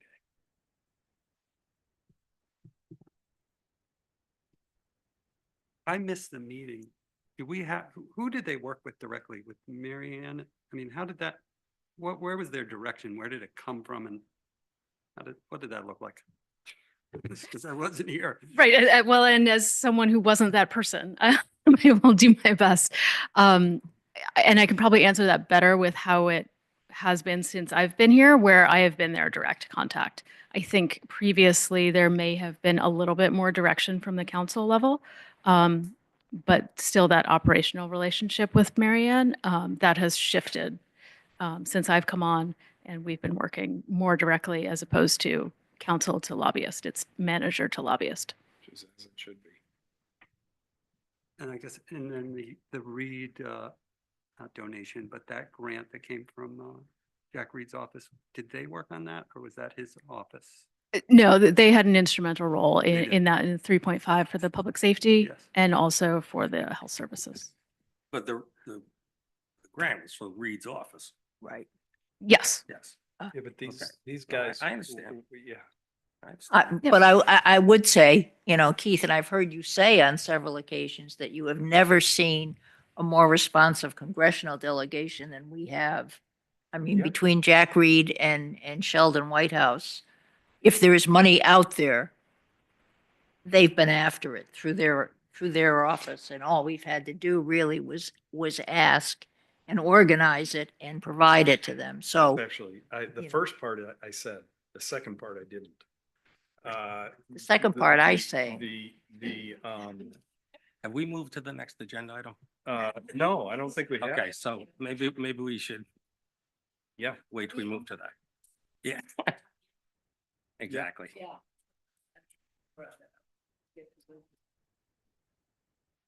Well, But do we need to kind of synthesize what number 2 was? I mean, we're going, we want some further conversation on, we have the legislation for the taxes. I thought we kind of said for DOT and DEM, we'll try to kind of deal with them. That's not where I am.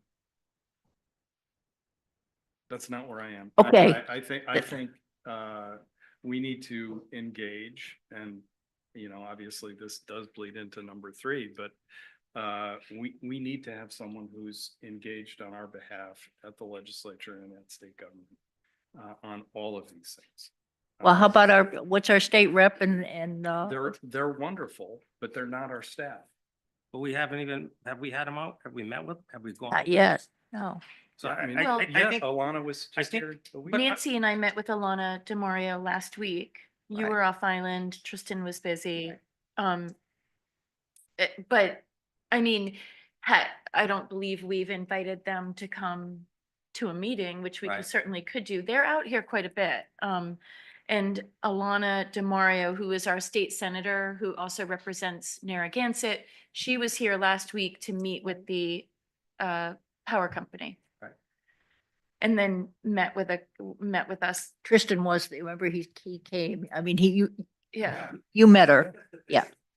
Yeah, but shouldn't we get figure out legislative, what bills, what it is we want to go out, meet with our. with them. With our rep and our legislator.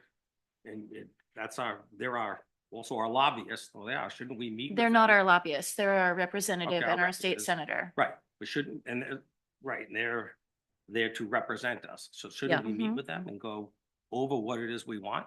Well, of course, Of course. Okay. that's what we've done. Are we on number 3? done this every Can year. somebody Yeah, clarify? yeah, We're on yeah. number 3? All right, yeah, all right, Okay. let's finish on number 2. I think we should update the landing fee. And I would make a motion to include that on our legislative agenda. Second. All those in favor? Aye. Get the same Right, thing. right. Are we gonna have an amount? Or are we just gonna, Well, I mean, I don't know that we have a consensus on that, and I don't know that what is possible at the legislature. I think that's a good question when our legislators are out here to say, look, Narragansett got increased. Right. How did, to the legislator, Elenis, how did that happen? You know, can you give us a feel for what they would consider and go from there? There's 2 things. There's what we implement, what we approve, and then there's collections. They're 2 totally separate things of how that's done.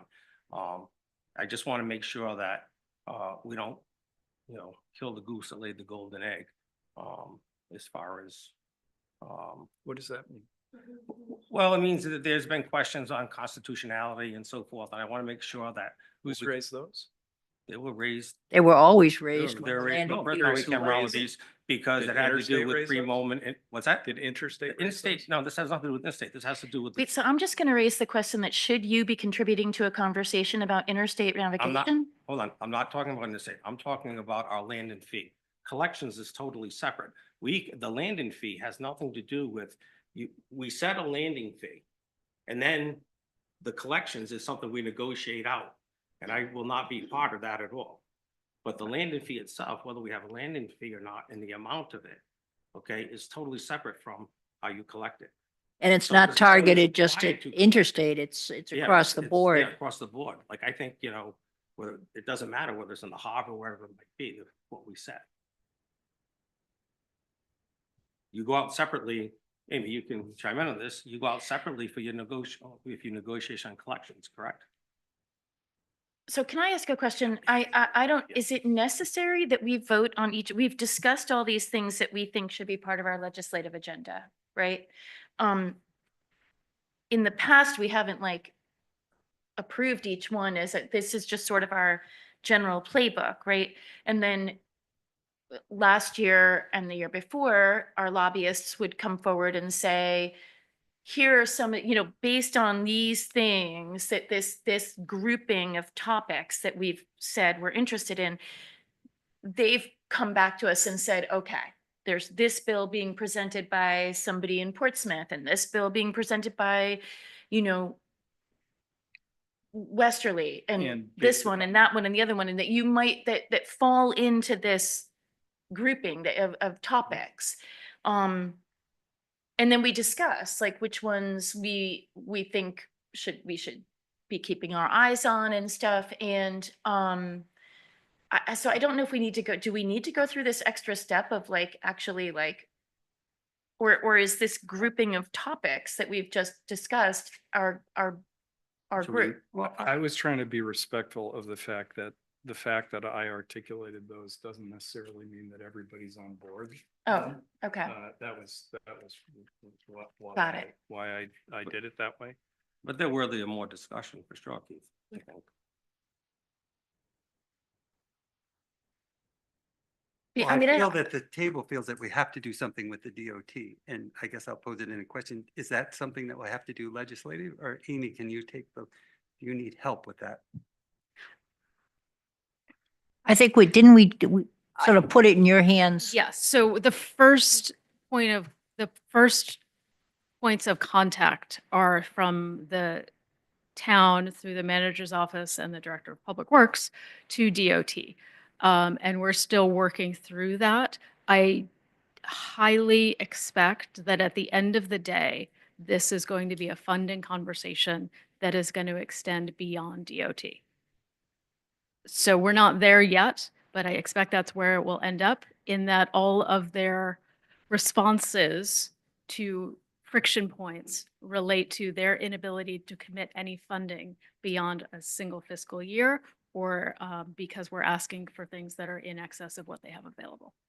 So it's a little bit of both. Right.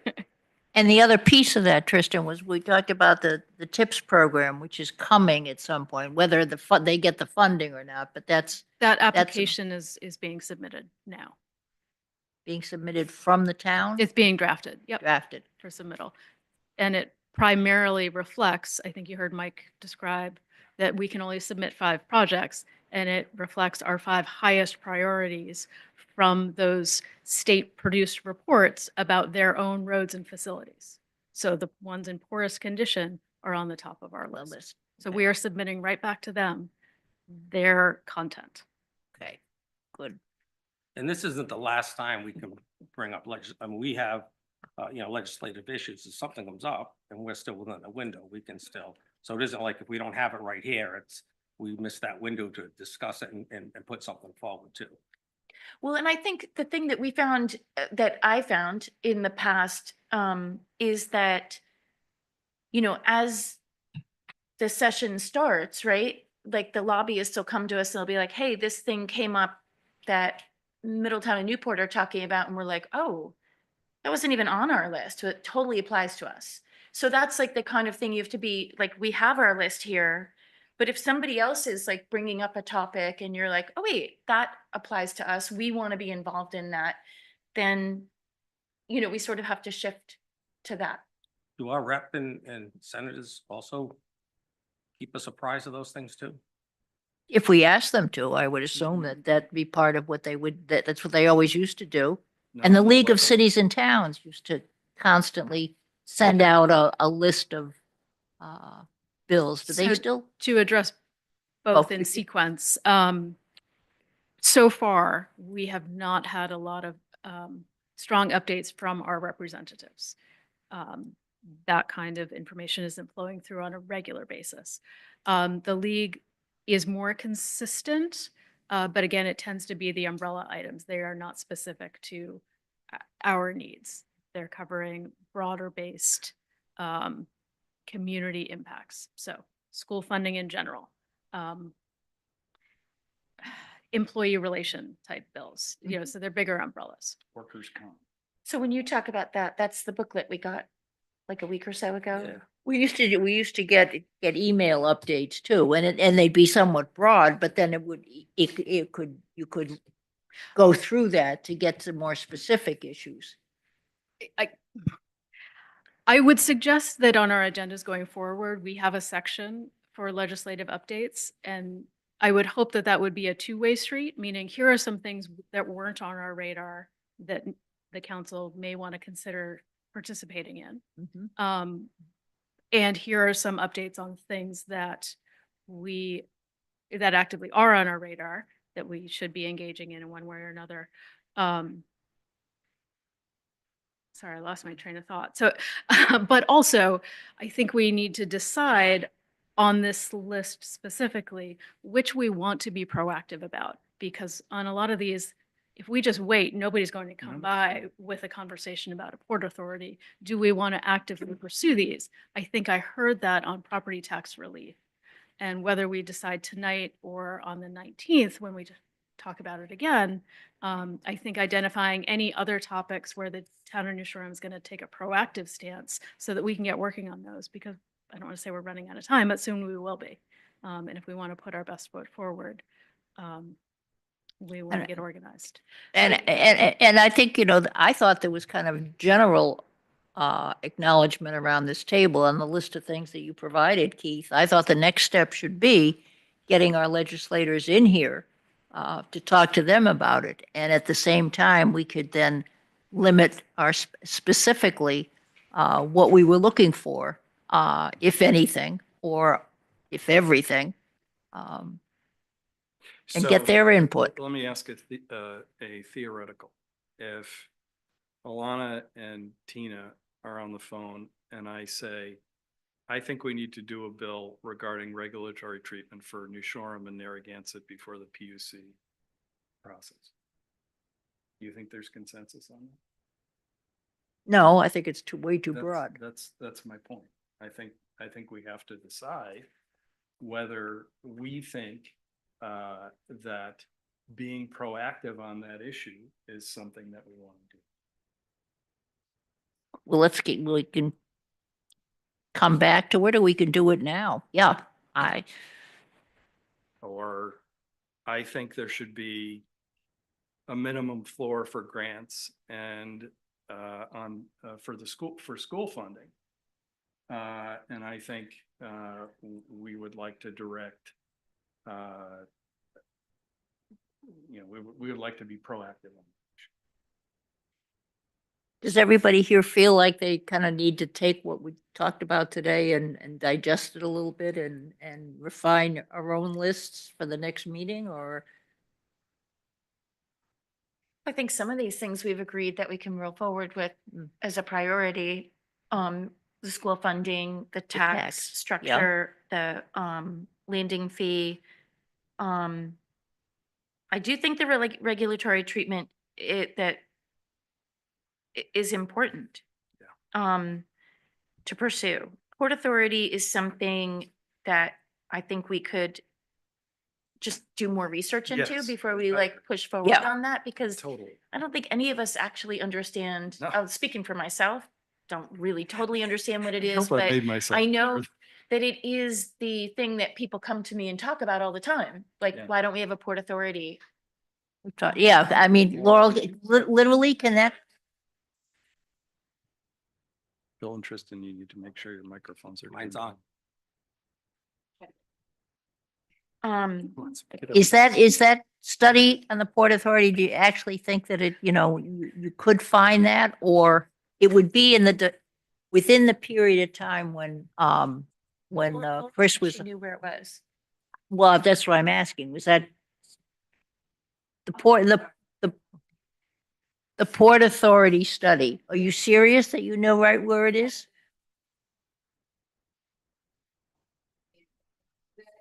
In those, yeah, in the. You still here? Okay, man.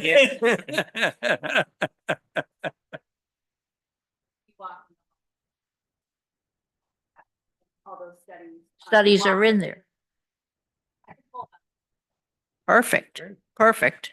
I also think housing Yeah. should be on the top of our, and of course, sea level rise always, but, housing. We need to be there's lots of bills being proposed out there for housing. Oh. Victoria Gu in Westerly just put forward a housing, bill. These are all things that, we just need to make sure that our lobbyists and our, senator and state representative are have us on the top of their mind when they are reading these things. Hey, Pat, did you want to say something? You've been back there and I know you, of course you can. Yeah, Don't push your way through an open door, though. That's what I used to get told. is that green light on? The green light's on. Patrick Evans, Harbors Committee, year-round resident. I was here the other night presenting to you about the increases of landing fees that we thought was appropriate. In discussing that, you guys are in general agreement of one thing. Everything needs funding. Let's just generate some funding, you know? 50 cents for every person coming to this island is just not enough. The island can't take it. We've all seen that. The increase in everything. The island's moving forward in a direction that it just can't handle. So we need all this infrastructure improvements, as we've heard and discussed, safety complex, school renovation, harbors facility, Coast Guard station, police, trash, water, sewer, transfer station, all of the above. They're not going anywhere. They need help. The Harbors Committee did discuss a $5 increase. We were going to forward that to you, so I'm going to do that now if that's all right. Saying that, I'd like to speak as a taxpayer resident. I'd like to see a car fee tax imposed. Absolutely. In the same direction that what I just said. People are coming out here not because of the road conditions. They're because it's an incredible island. It's cheap to bring your car here. All that said, I think this could be worked on. I don't think that you need permission to go with a landing fee increase from the verbiage that I've been reading upon with the PUC. I think the town has complete control of that itself. So it's, no, it's the legislation is what we need changed. It's a statutory thing. Okay. That has But to be changed at the I'm very legislature. intrigued by your car idea. Sure, it's an idea. I'm going with Nancy, not sure about the numbers of the people coming on the ferries. I think it's important for all of us to know the data that's coming over on the ferries. Every single one of them, from every single location, every single airplane, every single vessel coming over. You know, everybody, this island is special and it's not generating what it needs to generate on its own. Obviously, we've all said that. So, Yes. I hope you continue this conversation and I think there's room for improvement. Yes. Thank you. Thanks. Pat. Thank you. Thank you so And much. I Pat. think you're right on it with the legislative piece of this, because this does have to be done legislatively, but also user-based fees, which is something we'll talk more about at budget time. That's not so much a conversation tonight, but user-based fees, putting the cost burden onto somebody who is using, somebody brings their car, pays the fee. The person who doesn't bring their car does not pay that fee. Sure, Right? So I absolutely. think that's an important way to do it. Yeah, yeah, that's further down the road discussion, absolutely. But thank you. Thanks for hearing me.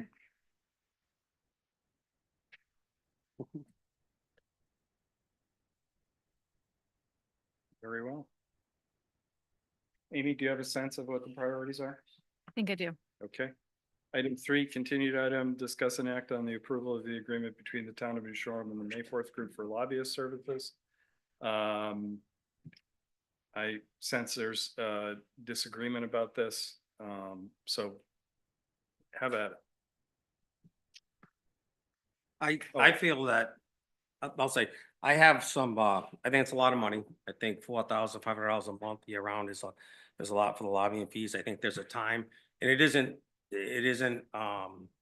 as I said before, I think they're very professional and it isn't a matter of what they provide. I think it's a matter of what our current needs are legislatively going forward. Particularly what we have, what bills are going to be in.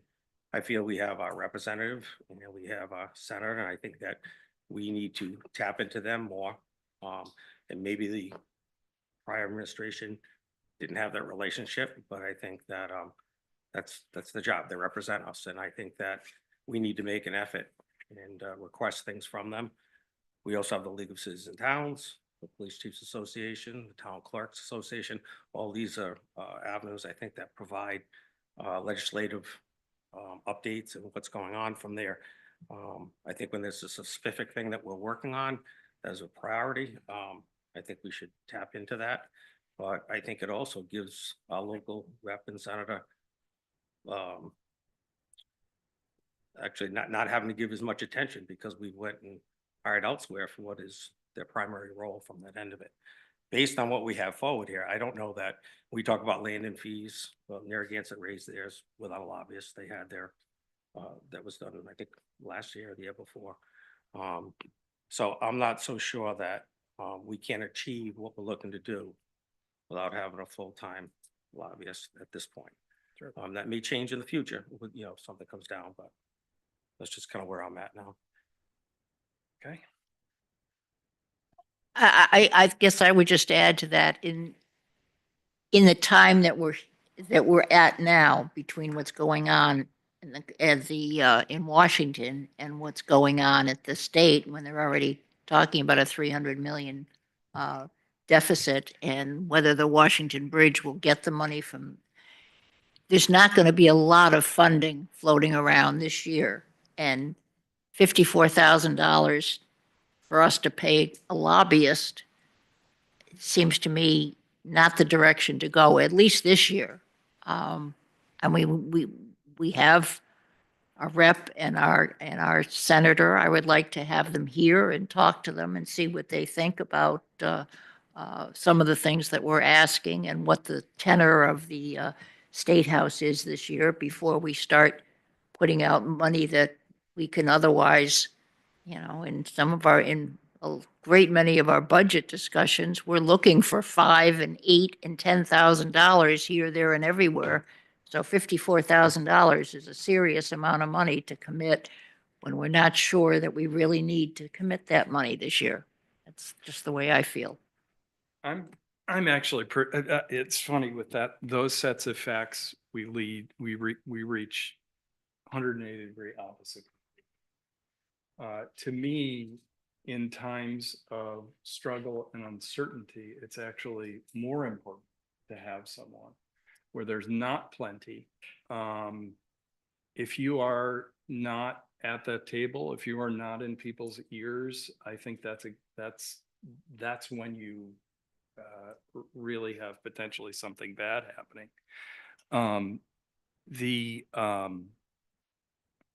You know, we retained these guys, this firm, decided to hire a lobbying firm because of what, who was it who came up? Was it Henry?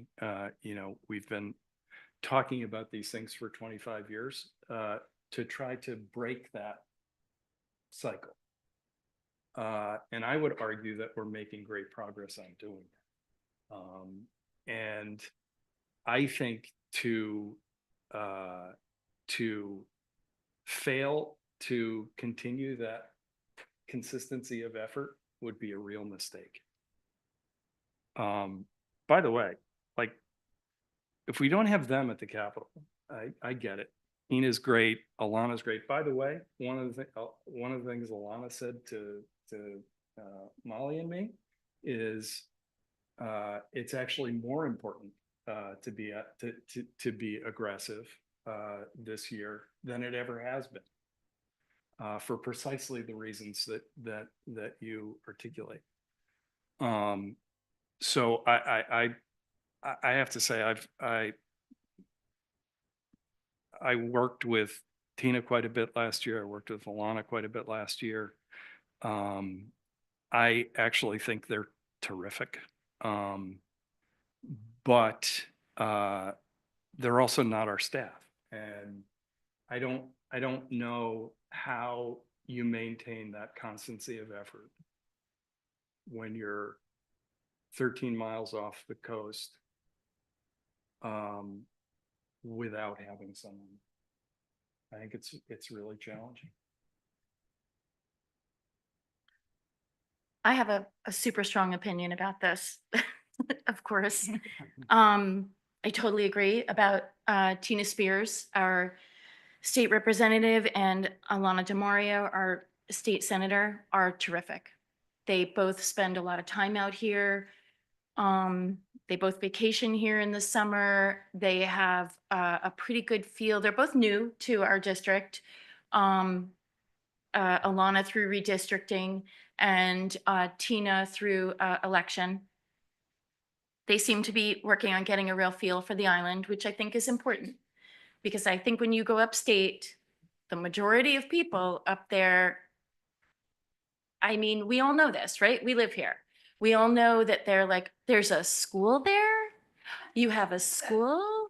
Why would people want to age? Why would people want to age in place there? Right? Like, so it's really hard to convey at the State House that we have a community that is trying to live here, and we have a great community. We have a great community. But it's made up of people who are older and need services and want to age in place and also want to have great recreational opportunities.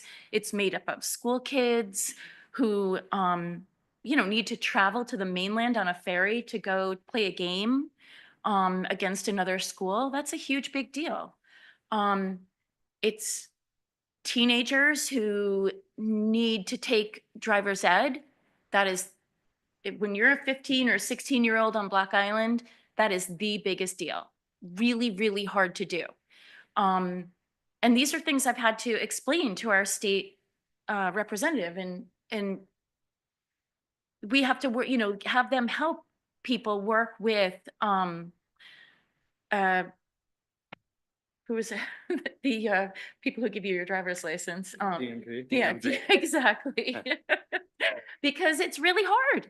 They can't get off. And if the boats are canceled, which it was recently, there was a kid who couldn't get off island for his driving test. I mean, anyway, I'm just saying real life complications living on this island. These women are terrific, but we need the belts and suspenders here. We need more representation upstate. I think that our lobbyists have been fabulous. Prior to being on the town council, I didn't entirely understand what a lobbyist did. Now I absolutely understand what lobbyists do. I would say not having them puts us in a really dark place, because if we don't have more representation upstate, first of all, we're just forgotten, right? You watch the weather, right? Where the weather report on the news doesn't even, Block Island's not even on the map. That's how it is at the State House. If we don't have somebody there. Map, we're just covered by that. Yes, exactly, exactly. So this By is the just it, scroll. in the State House, it's like the weather map. They're like, what Block Island, right? We need somebody there all the time to say, oh yeah, but Block Island. And I know that sounds silly, and I know maybe it doesn't seem like it's worth $4,500 a month. It is absolutely worth $4,500 a month, right? When the state wanted us to pay for the state police to come here, it was our lobbyists who got that to go away and got the state to pay for the state police, which was ridiculous, by the way. That shouldn't have been under any sort of contention, right? Like no other town pays for the state police. I'll tell you, like, you wonder, like, why should we have a lobbyist? Well, guess who has lobbyists? Ballards has lobbyists. The Block Island Scooter Association has lobbyists. The power company has lobbyists. Everybody sends lobbyists upstate. We need to have lobbyists. Our lobbyists are like our bodyguards. They're the guys who are up there when we're not able to be there. They're our eyes and our ears. They come back. They come back and they tell us, like, the discussion on this bill was this, and these are the people who spoke, and you should be careful because it looks like it's going to go down, or here's this bill that we weren't in favor of, and now all of a sudden it seems to be on the rise. Like, I am not getting any of that contextual information from the League of City and Towns pamphlet that I get thrown in my mailbox once a quarter. It's a lovely little document. It's interesting to read, but it's just as interesting to read as like a flyer. It's not very informative. So anyway, I'm very opinionated about this. I think that we need both our state representative and our state senator, who are terrific, but I think we also need to have the lobbyists. And I think $4,500 a month, I know exactly where I would take that out in the budget, but it's not budget time. So you're going to have to wait to hear about that later.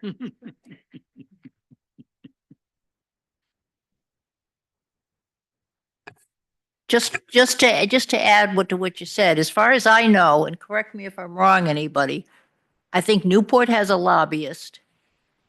I'm not sure anybody else has. I know Narragansett and South Kingston don't have lobbyists. North Kingston doesn't have a lobbyist. So, pardon? Central Falls has a lobbyist.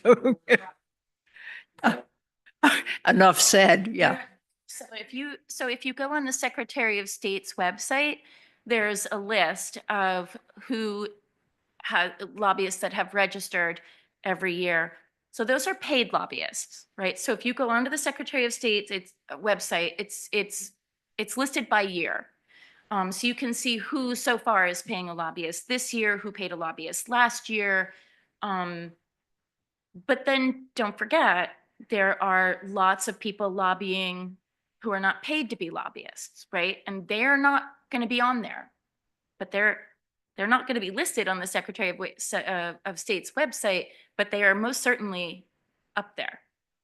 And I feel like if we leave a vacuum, right? If we send no one, there will certainly be people filling that vacuum, right? So people going up there and saying that they represent Block Island in one interest or another. So I think we're much better off to represent our own interest rather than having the Block Island Scooter Association represent us, or the Block Island Business Coalition, whoever that is, represent us, because that's who has lobbyists. So we had Cindy, Jim, and Joe, and Keith. Go ahead. I'd just like to speak to the practical issue here. Each of you sitting here, I've always said forever, you have my undying respect and admiration for doing this job. And I see these lobbyists as really assisting you. You're a volunteer board. For you guys to be able to be upstate, to do the types of work that they do, it's just such a bonus to help you in your job on our behalf. So on a practical level, I think they're great. On a personal level, I worked with the May 4th group when the Housing Board needed to get some legislation done. Boy, oh boy, wouldn't have happened without them. They were responsive, they were helpful. They really solved the problem for us. And I don't think our board could have done that on our own. I don't think the council could have done that. We really, really appreciated them. And then math is always my strong suit. Excuse me, not my strong suit. Not my strong suit. So, Apparently neither is English. do the math for me. But it seems to me, just on a practical level, on an investment level, if you were an investor, and if we're paying $4,500 a month, and if in fact they were able to help us secure $6 million worth of funding for our town, isn't that 100 times their value? A lot. It's an awful lot. So just from an investment, practical purpose, I think that's a great investment for our town. Thank you. And lastly, there are things coming up legislatively. There are things coming up for housing legislatively that I know the Housing Board who on our board is looking every day to see what's happening, whether this bill is going to have legs or that bill is going to go down the tubes. And I really do appreciate that input. And May 4th has done that for the Housing Board. And I think their benefit to the town is great. And I think the benefit to you guys sitting here is wonderful. So I would be in support of continuing that relationship. Thank you, Cindy. Jim and Joe.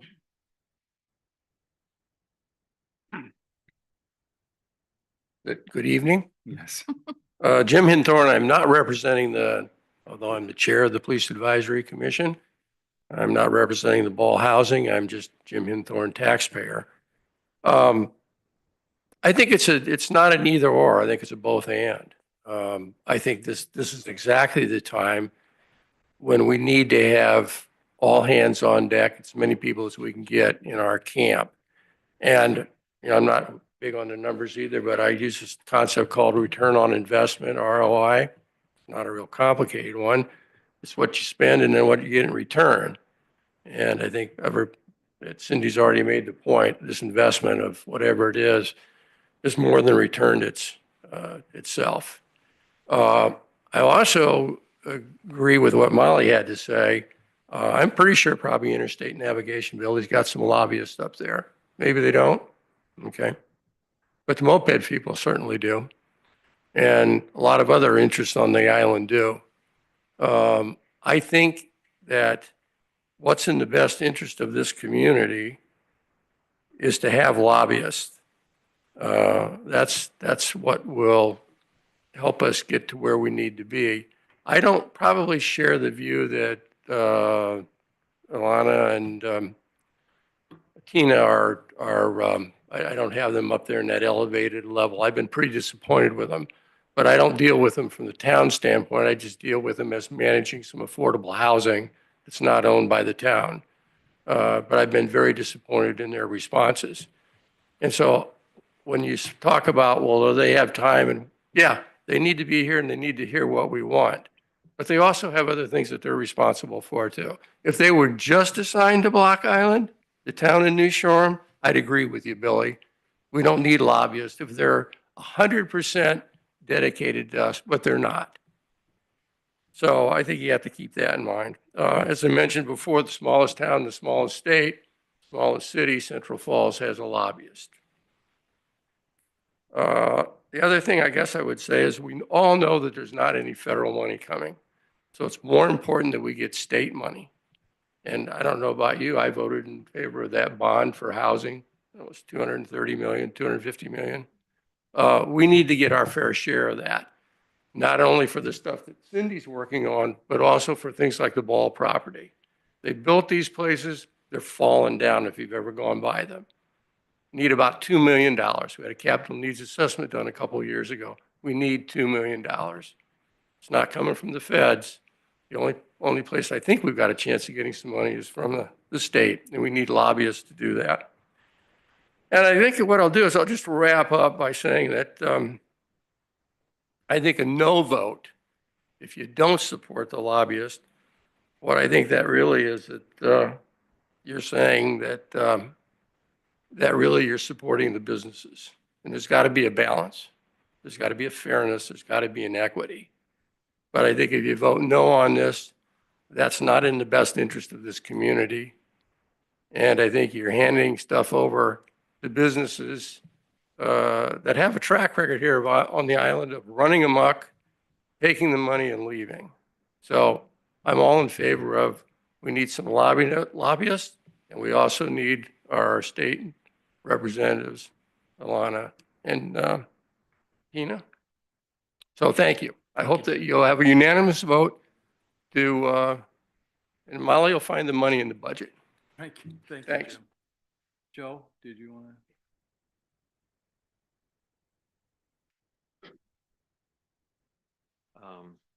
Joe Loya. I am the president of BIRA, and I do represent, we have currently over 600 members, most of which are taxpayers. So I do feel that there's some, there's a voice there that we certainly want to represent. You know, you listed a lot of issues there earlier tonight, you know, landing fee, regulatory treatment, Port Authority, taxation system, school funding, housing, DOT, sea-rise level. We did mention deer, but I didn't hear mopeds. I didn't hear mopeds. But all of these, almost every one of these are complex issues. There's a lot of them, and they're all issues that in many cases we have been dealing with for perhaps the past 30 years. So to Keith's point, what's different? Well, we've only recently hired a lobbyist, and I would say that there seems to be some disagreement as to whether that's paid off or not already. From my perspective, and looking at the bill that was passed, the funding that we got from Senator Reed clearly was, can be partially at least attributed. So when you look at the number of that we're spending on lobbyists, it's pretty minimal considering the return. It's been mentioned, but I want to kind of re-emphasize this, that just to be realistic, none of you have the capacity to do what needs to be done to be the island's voice in Providence. You virtually are a volunteer group. So first of all, you don't have the capacity. And as we've also just said, our two representatives are representing many, many more people than Block Island. So when you look at the long list of rather complex issues, which have many, many, many millions of dollars involved, how can you look at $54,000 and say, oh, it's not worth the investment? So I would strongly urge that you not be penny wise and pound foolish. I mean, consider the failure of any change in legislation related to mopeds. And why did that fail? You all remember that last year? Why did it fail? Because a couple of people who, by the way, do have lobbyists, spoke incorrectly about the issues that we're facing as an island. Are you not sure what I'm talking about? No, I know what you're talking about, but I also was told that from the people who were on that committee that part of it failed because we don't have the statistics to back up part of what was being said in terms of the danger. That's always been our problem. Okay. It did. I don't think it fell on lobbyists, but that's. Oh, it didn't fall on. That's my point. Is that's a perfect example of the kind of issue that we need better insights into and to be more articulate about. Thank you, Joe. Jess, did you want to speak? Sorry, Keith. I think you were next.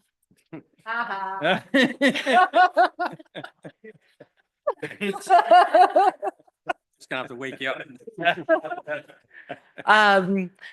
I just want to also speak in favor of lobbyists. I have spent a lot of time at the State House. I'm up there at least 3 or 4 times a year, which is not a lot, but I've gotten to know quite a few of the lobbyists around the state, and especially through hospitality, dealing with hospitality issues.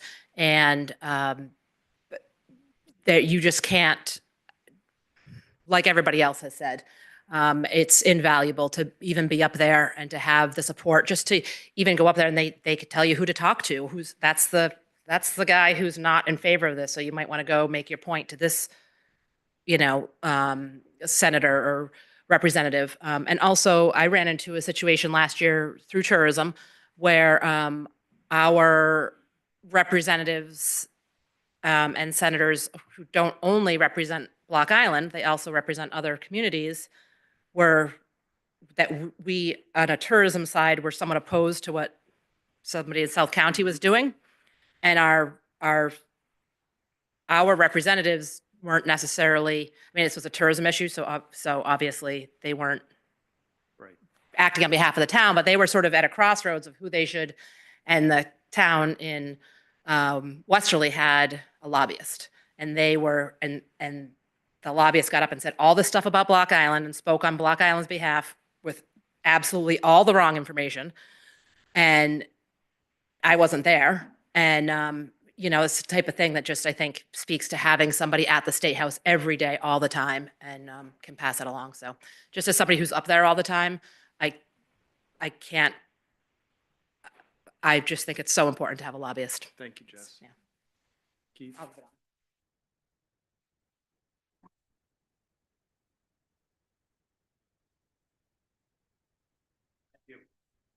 I am in favor of the lobbyists. I did lobbying myself. Oops. Holy mackerel. I did some lobbying up there myself in 1986. I was there most every day. You were the of the most session. effective lobbyist this town's ever had, Keith. And I had a lot of help from Cindy Pappas, who was instrumental in getting that legislation to pass. And being a lobbyist was the hardest thing I ever did in my life. It's harder than working in a noisy, hot engine room. And so I can speak from experience in that regard. One of the advantages of having a lobbyist is the ability to float. You're not just confined to the State House. If there's other aspects, other people, other agencies you need to talk to, you can include that in your service. And I was thinking about, because I was a volunteer, the legislators had a meeting that they hosted for us to tell us what was expected of us. And one of the points they made is, we need you to tell us the truth. And we need you to explain things that we don't fully understand, even though we might be your legislator. So that points out the advantages of having a lobbyist. And also, as a lobbyist, I could shape the argument as I saw how the argument was going or how the case was proceeding. And one advantage, I was lobbying for the land trust legislation, but I didn't focus on conservation and nature and all that sort of stuff. I focused on other things like the benefits of the town to the state as far as the tourist industry and that sort of thing. And at the time, I had recently been working in the offshore oil industry with Nancy's husband. So I wasn't just a pigeon peeper or a tree hugger. There was other aspects of my life that they appreciated and maybe would respond in ways that a tree hugger might not fully convince them of. And I'd also point out that I was lucky in one regard, is that I had a place to stay. There was a lady I was courting in Providence at the time, and she's here in the audience. So I want to emphasize what Cindy had said and Jim had said, how much and I appreciate all that the council does. And I can appreciate that you're confronted with a whole lot of issues, some of which are contradictory. So I can imagine what you're going through. Terrific. Thank you. Keith. So, Anything else? Oh, go ahead. Roberta McCormick. I actually hadn't intended to say anything, but as I'm sitting here, there are two phrases that kept coming to my mind that I heard over and over again growing up. Maybe it's because I'm old and maybe some of you people haven't heard these, and I think Joe actually mentioned one of them, but you're old too. So don't be penny wise and pound foolish. And the other phrase that popped into my head was the squeaky wheel gets the grease. And I think we need to keep those things in mind. Terrific. Sandra?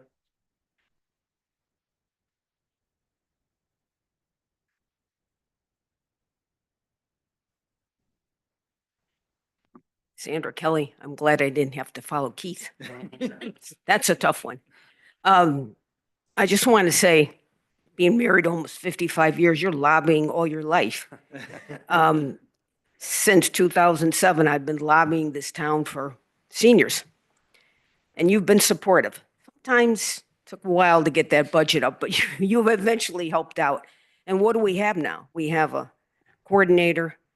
We have a department, director of human service. We actually have a department, and it's affecting and helping the whole community. So again, I'm not a lobbyist. You didn't pay me for this. But we need people out there. What I really want to point out is you need people out there working for you. And I want support for all of you because it's a tough thing to do what you're doing. And you need the support, and the island needs the support.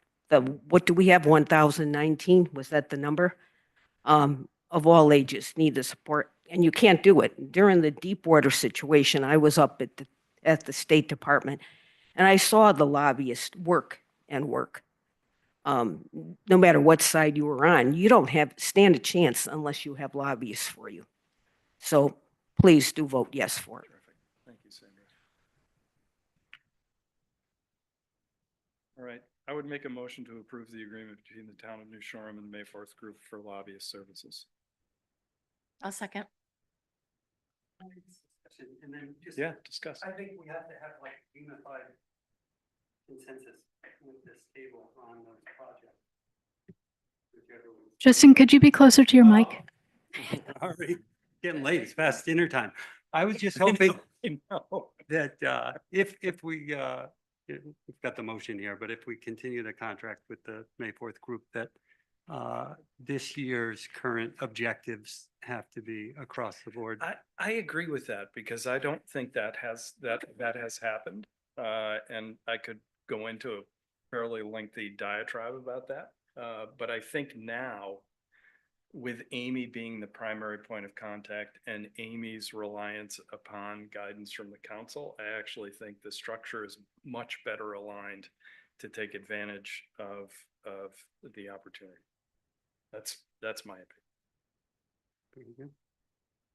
All those in favor indicate by saying aye. Aye. Opposed, no. No. No. So 3-2. 3-2. Can I just ask, the contract that we have started in January, so I assume that'll be redone and it'll start February 1st? Yep. So we pay for the 11 months. Great. Okay. Can I have a motion to adjourn? So moved. Second? All those in favor? All right. Wait, did you vote no? Thank you. Good morning.